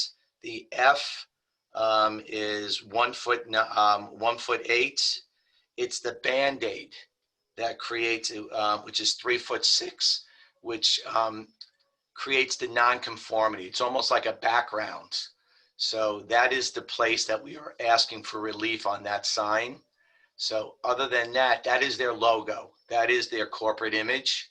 So we are asking for that. It's not large for the front of the building. It's well proportioned. It's not, and it's really just this background. It sits and the letters sit on front of it. If I can, I'll go to the sides of the building. So the very front of this building and towards the sides there, you see there will be new stucco, which you'll see from most coming up and down the street. We are going to repair, repaint, and fix the entire perimeter of this building. So as we go towards the back of the building, all of that will be repaired. The brick or masonry block will be painted. The back of the building, basically it's cleaning, it's repairing. You can see the double doors that exist today. They'll be repaired, replaced, whatever is necessary in the working documents. And then the last elevation, same thing. There's really nothing exciting going on in the back or the sides. So again, the back of the building painted, refreshed, made to look like a new building with the new painting and repairing. Will point and fix things up that have been disrepair. And then the very front of the building, the front half of the building, or actually 20% of the front of the building will have new stucco and that new face to give that new refreshed look, to look like a brand new building across the front. So that is the building. It's really meant to change the look of it, change how you perceive it from the street, and to give it a brand new refreshed look. So I think that's the specific building. I did talk about the sign in the very front. We are also looking to add what we call is a pylon sign. This is a sign that will sit on a pole. It'll be 8 feet tall on the pole, and then it's a 4x4 sign. It'll be double faced with that verbiage on there. It's the Band-Aid with AFC and urgent care. It is 4x4, 16 square feet. The top of the sign is 12 feet. The intention of this is that you'll be able to see it coming down the street, more immediate. There was an existing sort of pylon sign in front. So we're basically replacing that with this, a more formal sign. The shopping center to the left of us, what I'll call a lollipop sign, has one similar to this, but much larger. The shopping center to the right of us has one. We're going to bring up an exhibit just to show some of the other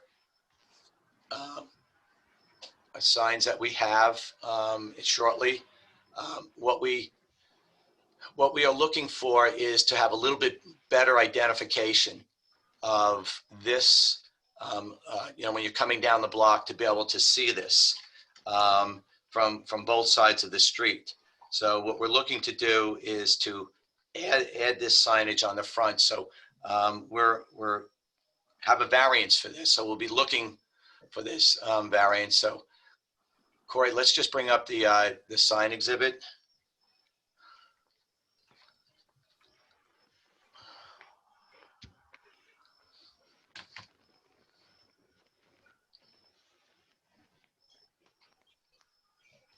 No, Corey, the pictures. So what we did is we went out up and down Morris Avenue to go look at some of the other sites. There is a Firestone sign that sits on the street. Some years back on the very corner, there's OXO Cleaners. We had gotten that property approved with the planning board some time ago. This is the Bed Bath & Beyond sign that is across the street.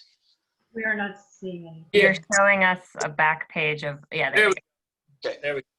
So let's mark, before we move on, because we didn't see the first photo, I don't think.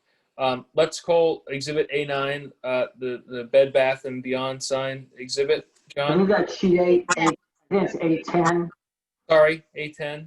What was A9? I might have missed A9. That was sheet A2 of the architect's plans. Got it. So this sign is much larger, much higher, but basically directly across the street. Corey, let's go jump to another sign.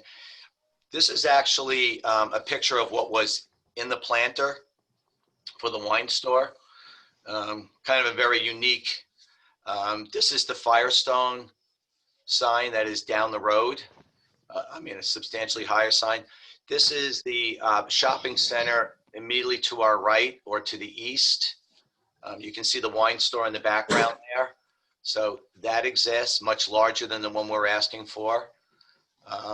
This is the OXO dry cleaner that we had gotten approved by the planning board about 10 years ago. This was the old gas station site, and this is the sign that the board approved. This one is, I believe this one's about a foot higher than the one we're asking for, but this is a single occupancy building. It was at that time. It is now a second occupant, but this was approved by the planning board about 10 years ago. And I think we have one last one. This is the sign that is for the shopping center immediately to our west or to the left of the site. So there is precedence within a very short distance across the street and up and down the block that have these signs. So we feel as though this is consistent with what's been permitted and being used along this. This is a very busy road. People are traveling much faster. This is not like the downtown where we would never ask for this in the downtown, but this is a B2 zone, which is why it's B2, not B4. So these signs have been permitted, and therefore we're requesting from the board approval on that front pylon. Hey, just leave that photo up for a second, if you would, John. Ed, before we move on, I just want to make sure we're straight with our exhibits for the record. So do you want to mark each one of these photos as a different exhibit or call them all A10 with separate sheets? If they're separate sheets, we could do them that way, and we can keep the number of exhibits down. So if you would, Why don't we just call it all A10, which is a photo package of sample signs in the area? That's fine. And there's six sheets, correct, John? Yes, I believe so. And we can put them all on one sheet. Yes, there are 6.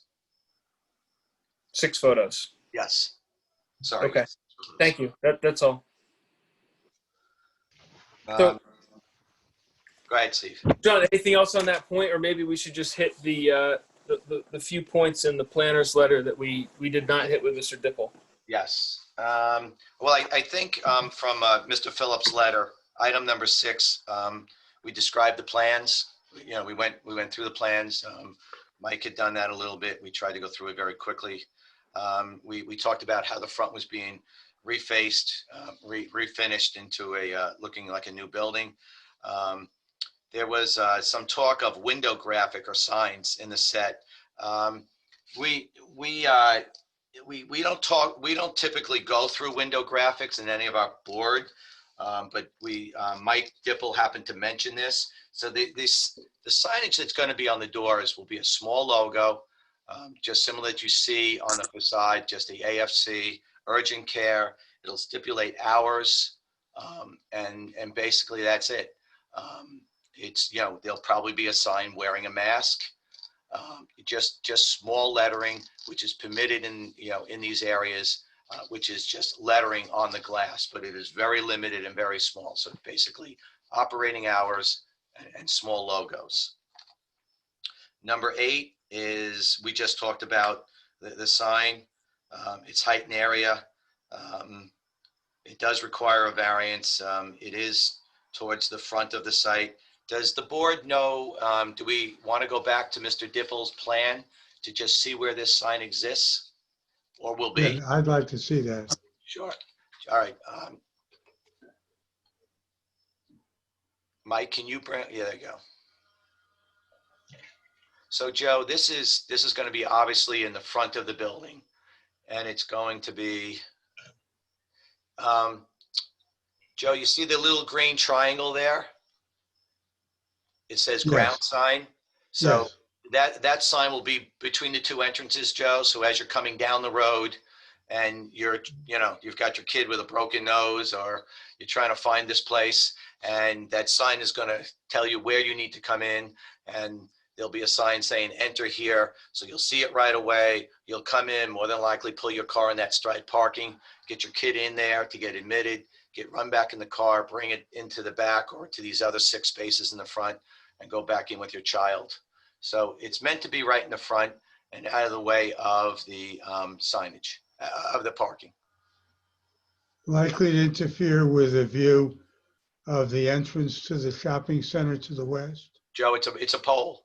It's a, On the pole. in other words, it's a lollipop. So this sign is sitting in the air.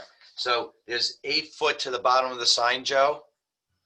So the car will never be impeded other than the 4-inch pole that it sits on.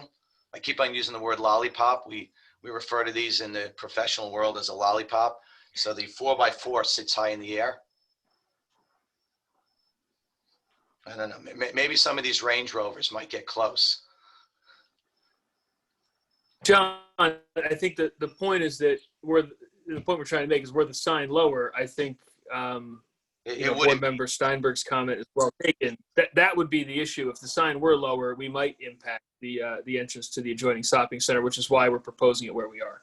Yeah, Joe, the visual sight lines would be impeded if we brought that sign down. So we thought this was a better option, and since it already pre-exists up and down the road, we thought this would be a good place for it. And it's not as big as some of the ones that are up the street. Okay, thanks. I believe those are the sign variances that were asked for, and my presentation on the building itself. Yeah, I don't have anything further for Mr. Buckhold. So Could I, yeah, I think we talked about HVAC. I think I made. Oh, right. Yes, yeah. correct. So one of the things about HVAC is this is typical of every building, whether it's medical or what's there. Basically, HVAC is not expounded out into the air like a restaurant. Your HVAC brings in air, filters it through the air conditioning units that are in the building and the ductwork, and it passes through an area where it's cooled or heated, and it's recirculated in there. Typically in this type of building, we're pulling in a percentage of fresh air, which is usually 40 to 50%. That brings in fresh air from the outside and filters it in with the air that's inside. And the way that air escapes typically out of a building is through its doors. So in this case, any of the houses behind us will not in any way get any kind of surgical or air that is coming in their direction. And this is a permitted use. This is not a hazardous use. This in no way endangers anyone around the site. This is your kid's bloody nose. This is your kid, comes in for, has a fever. This is not medical. We don't have blood and guts all across the floor in here. This is really just like exams. You come in, the doctor sees you, he'll fix something and send you off. So I believe that this is a very safe proposition. This is not going to impact the neighbors with the amount of traffic that was there before. We're providing parking for a typical medical building. This is not your typical medical building. This will have a lesser usage. It certainly will be lesser usage than what was there before. And for what we've heard from Mike Dipple, if there are 10 cars in there, they're most likely going to be all up front, and the employees are going to be up against the neighbor's house. And I think these are the people that work there every day, and these are professionals that we, these are our first responders that, we work with, for the times that we are in today. So I would not expect these to be the same type of people that this neighbor has unfortunately had to endure for the last, decades that he's been here. Okay, thank you. Okay, thank you. Sorry, I didn't. Nope. Okay. No, go I see ahead. we have some questions, so I want to ask Mark to speak.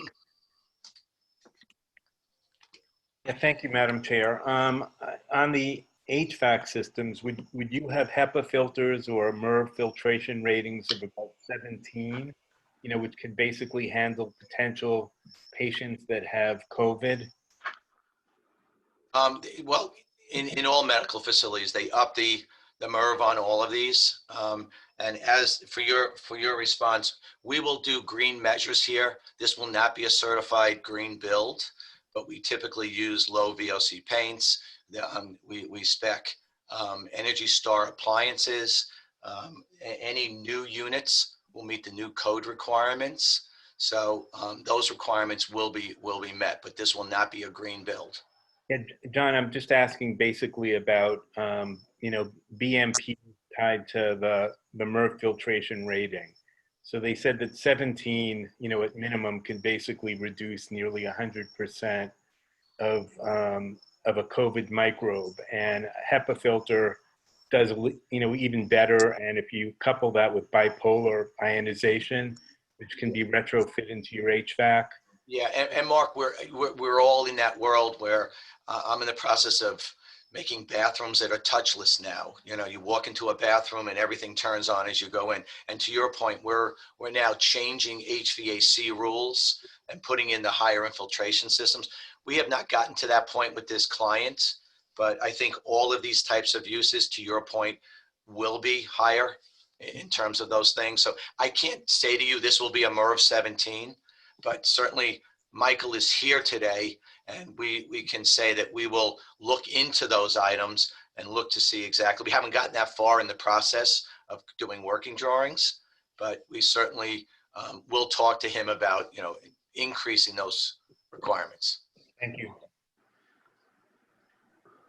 Okay, further questions for the architect? Jorge. Yeah, it's a quick question. Why this time? Please speak up, it's hard to hear you. Why the stucco doesn't go all around the side wall? It goes only part of that. Because the front is what you're going to see when you're driving up and down the building. So the sides that are around the back and the other sides are basically block walls, good shape, and by just painting them, they'll look similar to what the front walls are. There's no need to put a new drive it on there. No one's going to really see those back walls. We've got very dense landscaping to the west. To the east is the other building, the side elevation. And if you look at the pictures in the back, it's very well treed that you won't see the back, but this will have a very nice paint job and it'll look very refreshed. Thank you. Sure. Any other questions? Go ahead, Mr. Buzak. A couple. Are the both signs lighted signs? That is the building sign and the proposed pylon sign? I'm going to give you my answer, but I'm also going to ask Mike. The building sign is internally lighted. Yeah. What do you mean internally lighted? It's a channel letters. Oh, okay. It's not a box sign. No.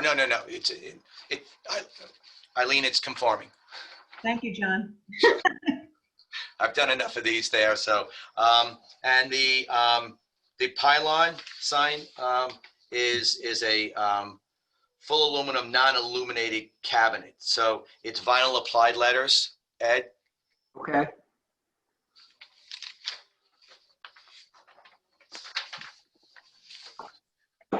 And it will not look like a wine glass. Other questions? Not, I had one other question for John, and that is there an area within the building for staff? I see a staff bathroom, I think next to toilet number 2. But other than the open nurses station and the open administration and the managers. There's a break room for Ed in the front. See the front right? I think you're going to ask me, is there a place for staff to hang out? Yes, and I see it. I missed it. Yes. Thank you. Thank you. It's not a complete sweatshop. While we're looking I at was it, not intending to imply that. Okay. can you explain why exam 1 has those double swinging doors? Mike? Yeah, so exam 1, as we described earlier, to the extent that we have, and maybe I'll just back up a bit and say what our protocols are for AFC with regards the current pandemic. So we don't take people into the clinic seeking testing for COVID-19 without a telemedicine visit first. So if somebody who is concerned and wants a COVID test, they call in, have a telemed visit, and then we give them an appointment time where they come in and see the doctor if necessary. And in order to eliminate the need of a person that's potentially infectious from coming through the waiting area and in through the seats where there are other patients, that exam number 1 has the ability to let a patient in through the side, and we can block off that area and have them come directly into the exam room as opposed to coming through the waiting area. Great, and I'll just say this out loud for the record because we don't have to toggle back to it, but this is the side door on the western facing side near the front. This is not the rear door near the neighbors. This is the door that's just around the corner from the Like front. the very front one. Okay, Correct. thank you. Okay. Other questions? Chairperson, can I just add a comment? Please. Having done numerous developments throughout town for 35 years in Millburn Short Hills, this is one of the type of uses that we need to have in the areas that we have here. We are losing our retail spaces every month and only getting worse. We are not getting these spaces coming back. This is not a doctor's office that has 22 people waiting in here and all sorts of things that are going on. This is really more geared towards, we've done dozens of these. This is really more of our kids coming in. They're at the schoolyard. This is done during the day. They're not going to emergency rooms, so it's not carnage that's coming into these places. And you can hear by the testimony, it's really not a lot of people coming in here. So we don't have garbage trucks coming through here. And this is right on a main highway near our schools. This is going to go up from Short Hills. This is near the high school. This is a very, very strong use for this location. So I just wanted to indicate that. Thank you. I'm going to open it up now to the public. If anybody from the public has a question for Mr. Buchholz, you can again raise hand if need be. I see we have one.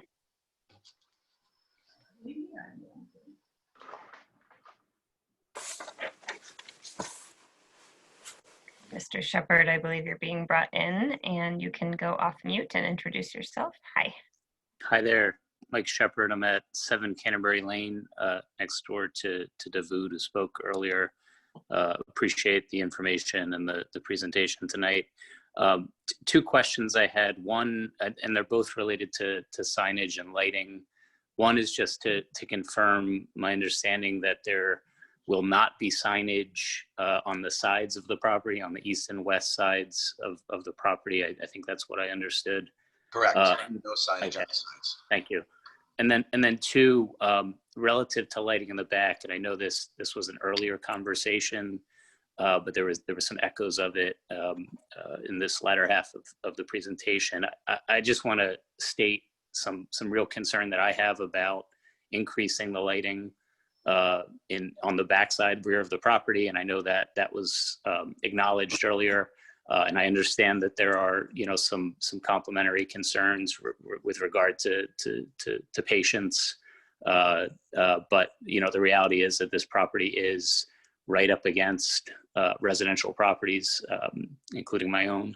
And so I think I heard this, but I did want to confirm that, the developers are going to keep that concern about light pollution to the rear properties in the top of mind with the planning going forward.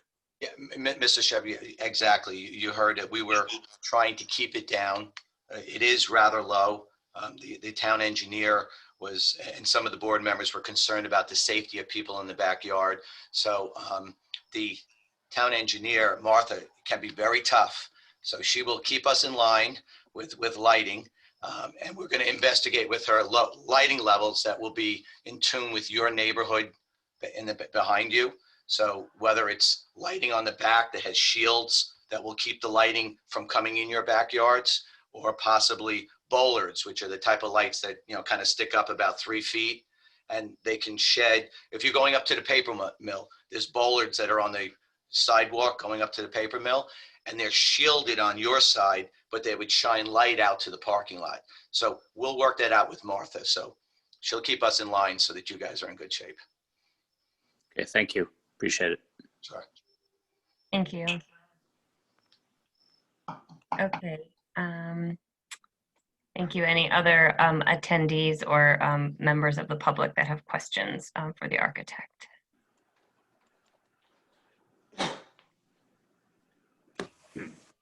Okay. Seeing none, I do see, Mark, you have a question. Yeah, I just wanted to, I'm not sure if it was either Mike or John that had alluded, and I hate to go back to the electric charging stations, but the numbers that you gave, I found to be absolutely, inaccurate.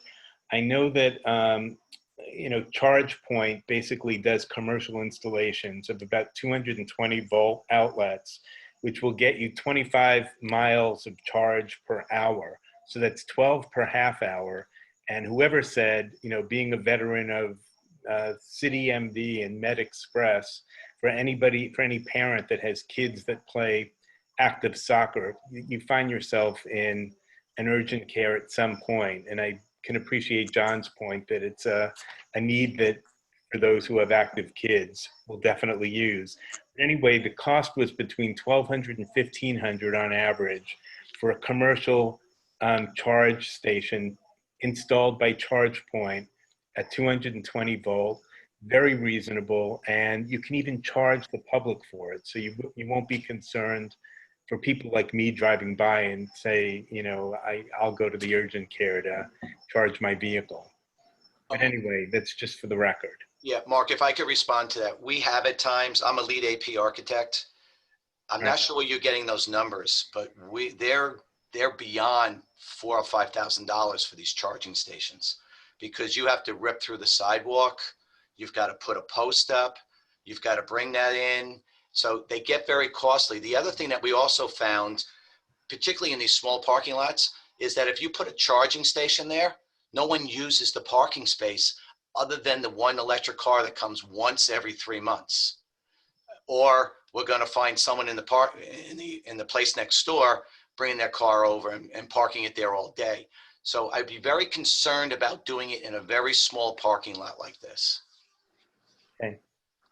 Yeah, I appreciate it. And Mark, I do appreciate, I know we've had applications where we have asked and we have received it. I think my opinion is that given the sensitivity and the tightness of the number of parking spaces, that this may not be the right match for that. But I do think that is something that we should strive for. And I appreciate, you're calling it to the master plan. I think that is helpful.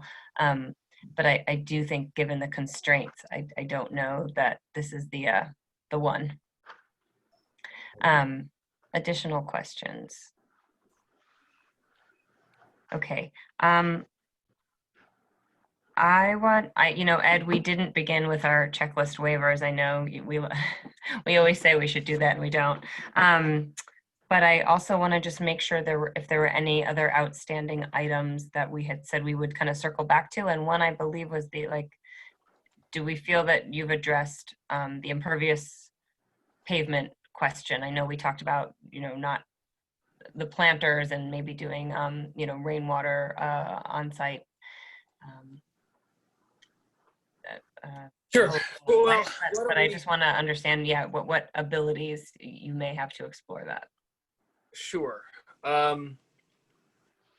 Mike Dipple, do you want to step back up and what's your feeling on that, given the constraints that we're dealing with? I understand the comment and I understand the desire to improve, not just meet existing conditions. But if you look at this site, the way we have it configured here, or if there were any other way to configure it, this is the one that gives us the most spaces. We're at 22 now when we lose those 3. I really don't see much of an opportunity to make any difference.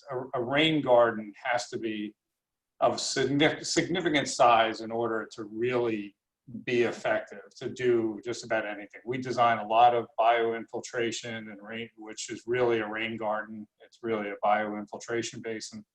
But to capture that water and then not knowing what these soils are like, probably not expecting anything great out of these soils, I just don't think it's possible here.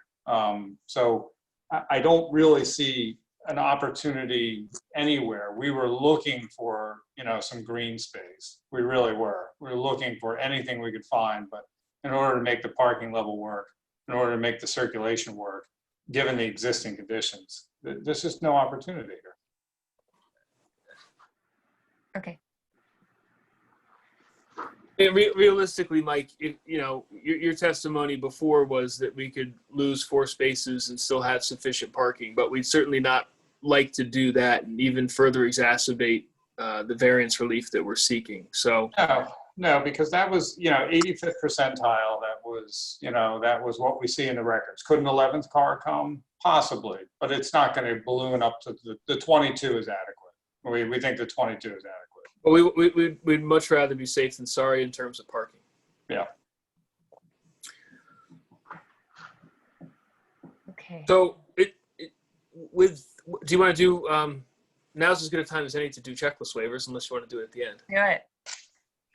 Can you stop screen sharing, please? Sorry. Yeah, I'm sorry. No, it's okay. Thanks. Frankly, I don't know that there were any. I think there were 2. Well, if this is major, then I don't believe you did an EIS. That's correct. I think there's that one and fact sheet. And loading space.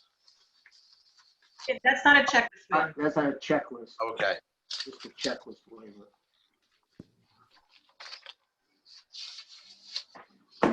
I guess I think we can make the request for those waivers as part of this application. We would be to the extent that we requested checklist waivers already with our application. That's part of our application, so we'd ask the board to grant those. If you need testimony on those points, I think Mike can hit the EIS. I'd prefer that for the record. Yeah. Sure, Mike. You want to just explain why no EIS here? Yeah, we're really not making too much of a change to the site. I think it's really makes it less intense. We've heard some comments from the neighbors about the prior use, about the wine store. It's not really an environmental concern, but it's a nuisance concern. We've heard testimony about air, the air quality and things like that. I don't think that an environmental impact statement is really a necessary document under this application. Perhaps, a larger application that we see that possibly is, changing some pervious surface to impervious, or is near a stream or near a wetland. These are the kind of things where an EIS really comes in handy. This is almost, to the untrained eye, you come to this site and you see the building and the asphalt. That's what you're going to see later with a different sign on it, So that's what I think about. That's my opinion again about the necessity of an EIS. That would be our justification. And what was the other checklist waiver? Well, the other was a fact sheet, and actually there were two, I believe, two others as I went through the rest of it. One was the, just give me a moment here.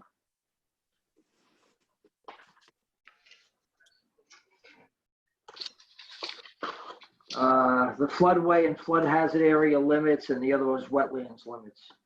Right. So neither of those apply to this site. That would be our justification. What was the fact sheet, Ed? I'm sorry. I'm going to pass that to Martha. It just says fact sheet, and I don't know if that's just a stat sheet. I would consider, I think it was on sheet. Didn't we have the fact sheet? What we saw, where it had all the parking. Sheet CO3. Yeah, I think that would constitute our fact sheet of the existing and proposed conditions. Okay. Okay. So it's really just the two, let's call them environmental constraints. The FHA and the wetlands are not applicable. And then we would be asking for a waiver for the EIS for the reasons that Mike testified to. That's correct. So if nothing further on those points, I'll bring up Nick and hopefully we can finish up. Right. Nick, do we need to? If well, I mean, I do. I told him. Please proceed. Sorry. I told him the short version, but I do think we should put our planning testimony on the record to justify the variances. Yes. Getting a little tipsy here. Yeah. No, that's. And may I just may I mention one thing here? In looking through the planner's report, looking through the fact sheet with the zoning tables and the parking tables and the variances and the waivers and so forth, I would just ask that as the planner goes through this, we delineate these so we know which ones you're talking about and the support for those, because I don't want the testimony to just be sort of all over the place and then have to sort it all out, assuming the board is comfortable with granting the variances. So I'm sure Mr. Goen has gone through this with the planner, but I wanted to emphasize it more in this case because I'm not sure I've ever seen in my years here the number of existing conditions that don't comply, and then the number of variances and waivers and so forth, and in some cases the magnitude of them. So I know we're all a little tired and it's late, but let's not rush through this because at the end of the day, this is really the important part of this. No offense to Mr. Dipple or Mr. Buckles. So how's that for an introduction? No offense taken on their behalf. So Nick, I take back what I said. No short version. Give them the full story. Well, first, Nick, can we get your qualifications as a professional planner, please? Yes, my name is Nicholas Graviano. I'm a partner and planner with Graviano and Gillis Architects and Planners. Business address of 101 Crawford's Corner Road in Holmdel, New Jersey. I hold a bachelor's degree in geography from Rutgers University, a master's degree in city and regional planning from Rutgers University, as well as a law degree from the Temple University School of Law, where I received a distinguished class performance in state and local government law. I'm a licensed professional planner in the state of New Jersey. I've testified before boards and governing bodies in 16 different counties, including West Orange, South Orange, East Orange, Verona, Maplewood, Newark, and North Caldwell in Essex County. I'm also an AICP certification, and my license is in good standing. So Nick always makes me feel like I've done nothing with my career when he does that. So I would hope that the board would accept him as a professional planner. Yeah, so happy to hear you as a professional planner and fellow Thank Blaustein grad. Yeah, great. So Nick, go ahead. Yeah, certainly. So as we heard in previous testimony, the applicant is before you this evening requesting preliminary and final major site plan approval with associated C variances to permit the conversion of an existing commercial building to a medical building and urgent care facility. The property is formally identified as Block 1801, Lot 1, with an address of 704 Morris Turnpike. The property is comprised of approximately a third of an acre and is located in the township's B2 highway business zone.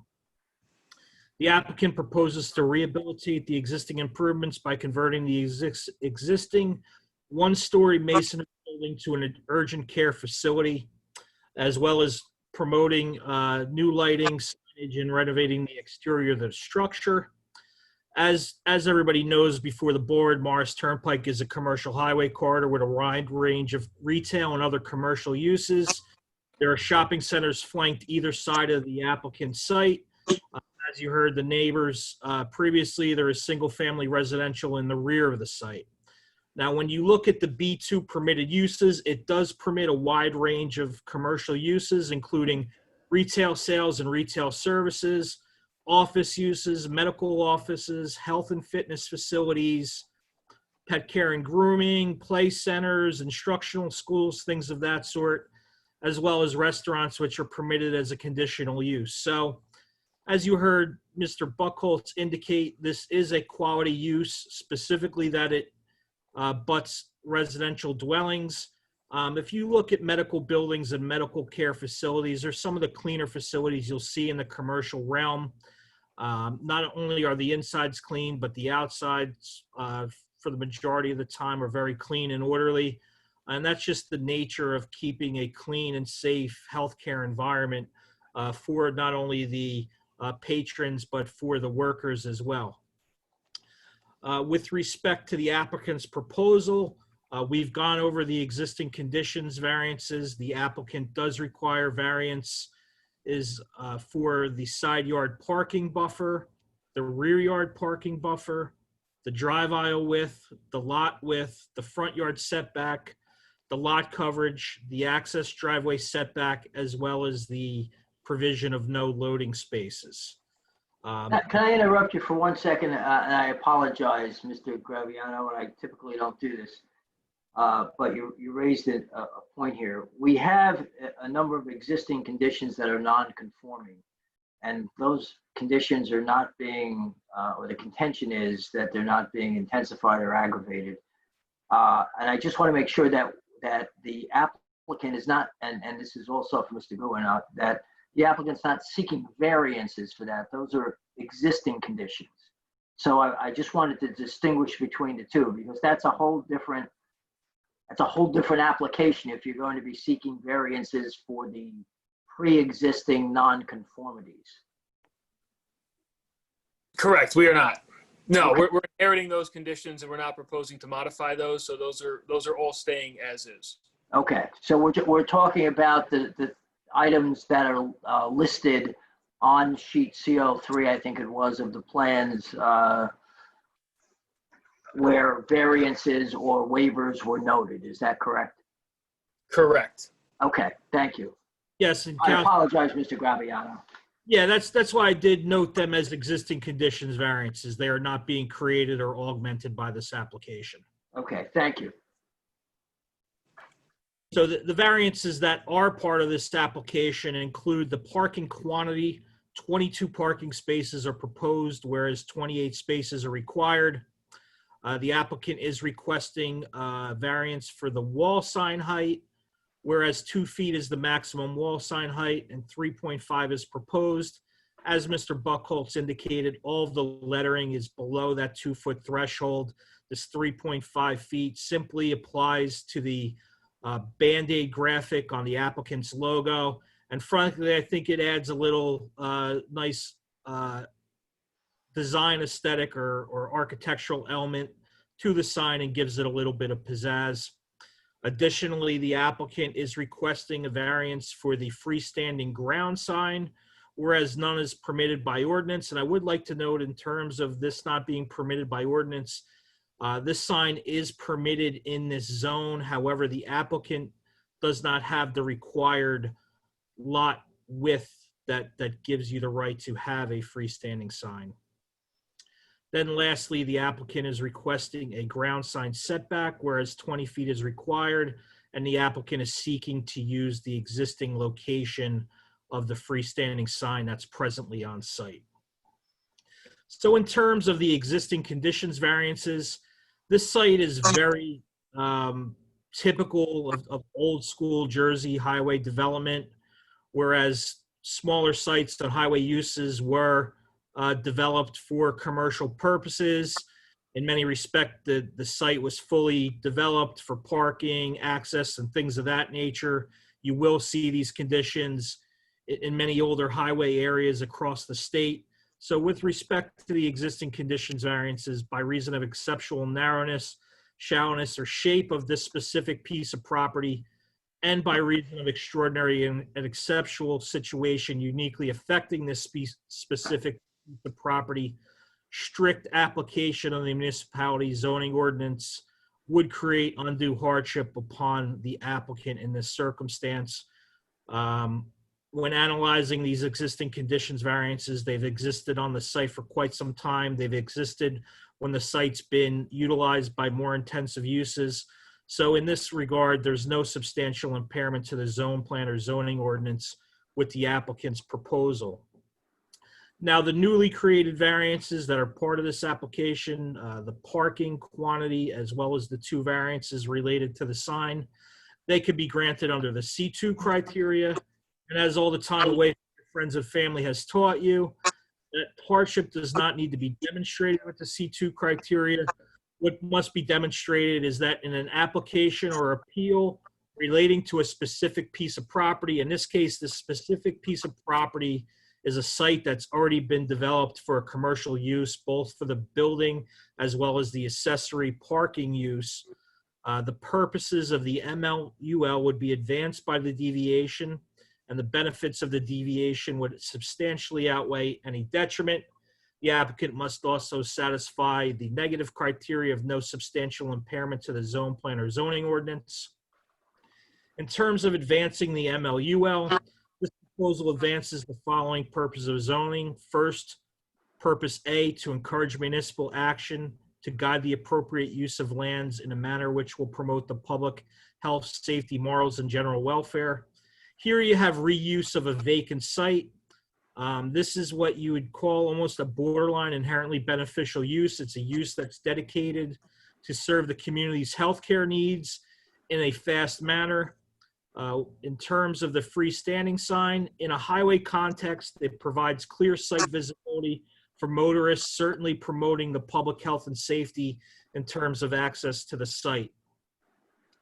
This proposal also advances purpose G, to provide sufficient space and appropriate location for a variety of commercial uses to meet the needs of New Jersey citizens. This is a permitted use in a permitted zone.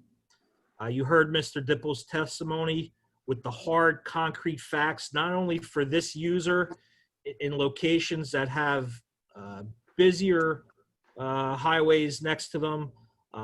This site does have adequate parking supply to meet the demands of the business based on the applicant's data, as well as accepted data by ITE. And lastly, this project helps promote a desirable visual environment through creative development techniques and good civic design and arrangement. Mr. Buchholz's plans provides a new, fresh design. There'll be improvements to the parking lot as well as lighting improvements. There's going to be an additional fenestration on the building, giving it a fresh look and dressing up the site to the motorists traveling down the highway. In terms of the municipality's master plan, this certainly advances many goals and objectives of the 28 master plan, including a goal to maintain and enhance the economic vitality of the downtown and other business districts. This B2 district is a key business district in the municipality, and it also helps advance the various objectives that are listed under that goal, mainly to promote opportunities for high quality retail and commercial activity in all business districts, to leverage opportunities for new commercial development of existing properties where appropriate, and to strengthen existing business centers, including the downtown core, the Morris Turnpike, and other business areas. there is no substantial detriment or impairment of the zone plan or zoning ordinance with the applicant's very reasonable request for the parking variances as well as the sign variances. In the highway context, I see that these signs are very appropriate. If not, they're a little bit smaller than what they really should be. So in conclusion, the applicant is proposing a high quality use that is less intense than of many of the permitted uses in the B2 district, is proposing a project that advances many of the goals and objectives of the 2018 master plan with respect to the economic vitality of commercial areas. It advances purposes A, G, and I of the municipal land use law and can be granted without substantial impairment to the zone plan or zoning ordinance.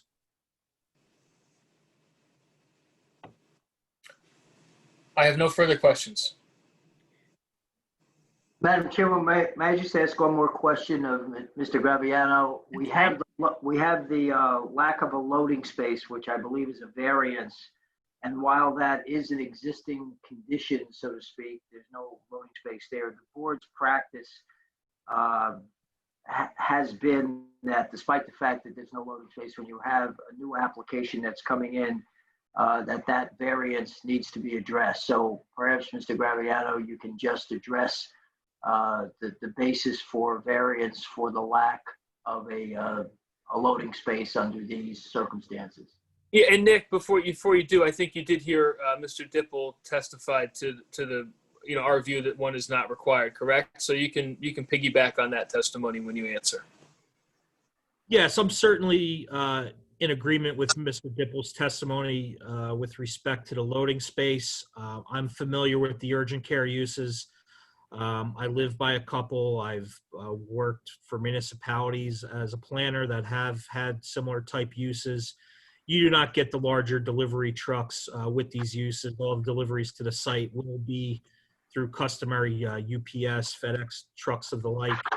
So the lack of a loading space certainly can be granted under the C2 criteria, given the purposes of zoning that were identified for the other newly created variances. And given the use and the nature of the use, there's no substantial impairment of the zone plan or zoning ordinance with no loading space at this site. Thank you, sir. Madam Chair, Yes, Mr. Steinberg. I know that you still have to ask anyone in the audience if they have any questions, but in thinking about this case, it seems to me that if a motion to approve is made, I think there should be at least two conditions. One is that if the applicant is able to obtain an agreement, legal agreement, with the property owner immediately to, I guess, I call it the east. Heard some people call it the south. But as you face this property, it's the property to the right. If they're able to obtain an agreement to have traffic exit the property over the property of the adjoining neighbor, and that agreement is deemed by the attorney for the planning board to be a binding and appropriate agreement, that the 3 spaces that the applicant has conceded that they are withdrawing from this application could be reinstated on this property, assuming that what I've just stated without repeating it. And it seems to me that the second condition should be, and we heard in the testimony 2 or 3 different witnesses talk about the fact that the parking spaces in the rear to the right that is to say, the parking spaces closest to the easterly or southerly property line would, quote, probably, end of quote, be used by staff. I think this board should mandate that at least the 4 immediate parking spaces, counting from the property line on the east toward the center of this property, should be mandated to be marked and used only for staff.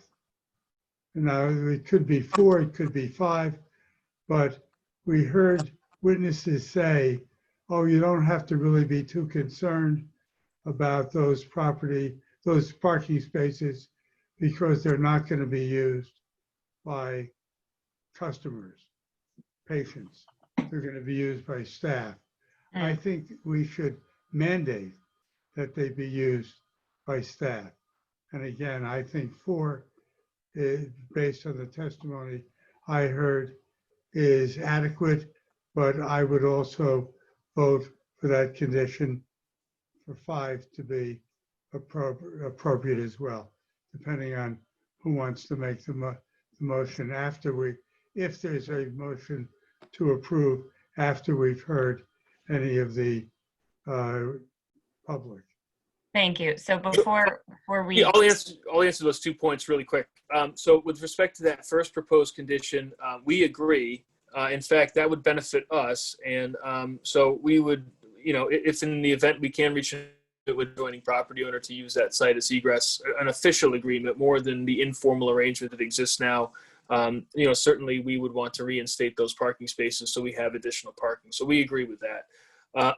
With respect to the spaces in the back corner of the property that Mr. Steinberg was talking about, we're perfectly okay marking 5 of those, and we'll use signage. We'll work with the engineer to come up with signage that's appropriate as part of resolution compliance in the event we're approved. And we would mark 5 of those as staff only or staff parking, whatever you have. So we're okay with those conditions. Terrific. Thank you. Yep. Thank you. Okay, so I will now turn to the public. If anybody from the public who hasn't or who has already asked questions but wants to make any public statements being sworn in, now is the appropriate time. Looks like Mr. Tree has his hand raised. Chairwoman, the public was never opened up for planning questions. I apologize. Thank you, Mr. Graviano. Okay, so Mr. Tree, I'm going to have you hold for just one moment.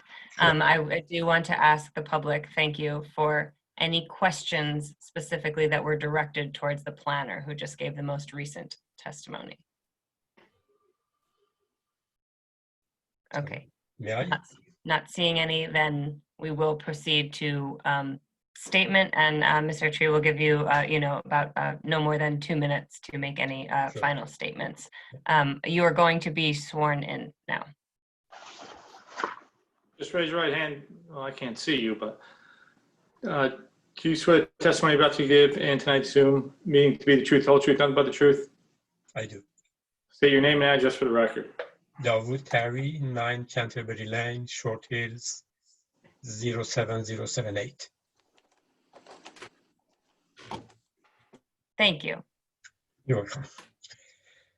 Yeah, some of the concerns that I raised before were addressed. I don't know if that would be put in writing and in the minutes of the meeting or not, because they might have a lot of promises that are made verbally, but we want to really have something in writing that they will be observed, especially the question of ventilation and also backyard, back door. That was originally said during this evening meeting that some patient might use that door, and we heard from the applicant that that will not be the case. But this is all verbal promise, and they should be duly noted so that won't happen. And still, because I'm probably the only neighbor here that would be affected most negatively than any other neighbor, I still insist that the applicant reconsider my request to have a fence taller than existing, so at least I will have some privacy. Put yourself in my shoe, I'm sure you will share my concern.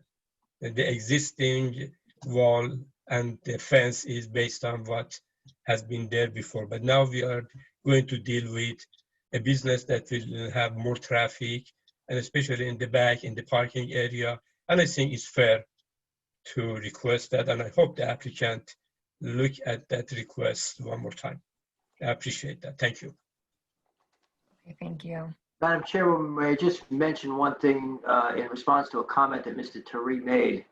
Mr. Turi, in the resolutions that the board ultimately adopts, as we did tonight before we began this hearing, there is a standard provision that we insert that binds the applicant to the representations that its witnesses and its professionals made to the board in connection with the application. So it's not just, while there's minutes of these meetings and we have a court reporter who's taking everything down verbatim, the actual resolution, if there's a resolution of approval, will bind the applicant to the representations made as if they were conditions in the resolution. So I just wanted to assuage any concern that you may have about that. Thank you, Madam Chairwoman. Thank you. Thank you for that. Okay, thank you. And does anybody else from the public, I see a panelist, Jorge, you have your hand raised. Where is Jorge? Oh, there you are. Okay. Hi. So, just this is now a comment. Speak up. Sorry, I'm having trouble hearing you. So this is just a comment. I understand that this is a great business to be here. I think this is a perfect location to have it. I think that will be very, very beneficial for all the neighbors. But I have a few problems here. I know that we were working, doing this kind of work for 35 years, 30 years, like somebody said, this is the old school. But it's time to start changing how we work. So we have to fight climate change, for example. So I know that there is almost 97% of lot coverage, but if we don't start taking initiative, and we are not asking anything out of the blue, is what the zoning code is requiring. So since you are doing work in the parking, there is work there. So this is not existing condition. This is a new condition. So I feel that what you are trying to do here is squeezing all the cars, which are not being very comfortable even for patients to be in this place, because if I have to be parking there, it's going to be very complicated. So you are trying to squeeze everything that you have without care, for example, the neighbors. So the setback, the rear setback for parking is 18 or 15 feet. You are providing only 3 feet.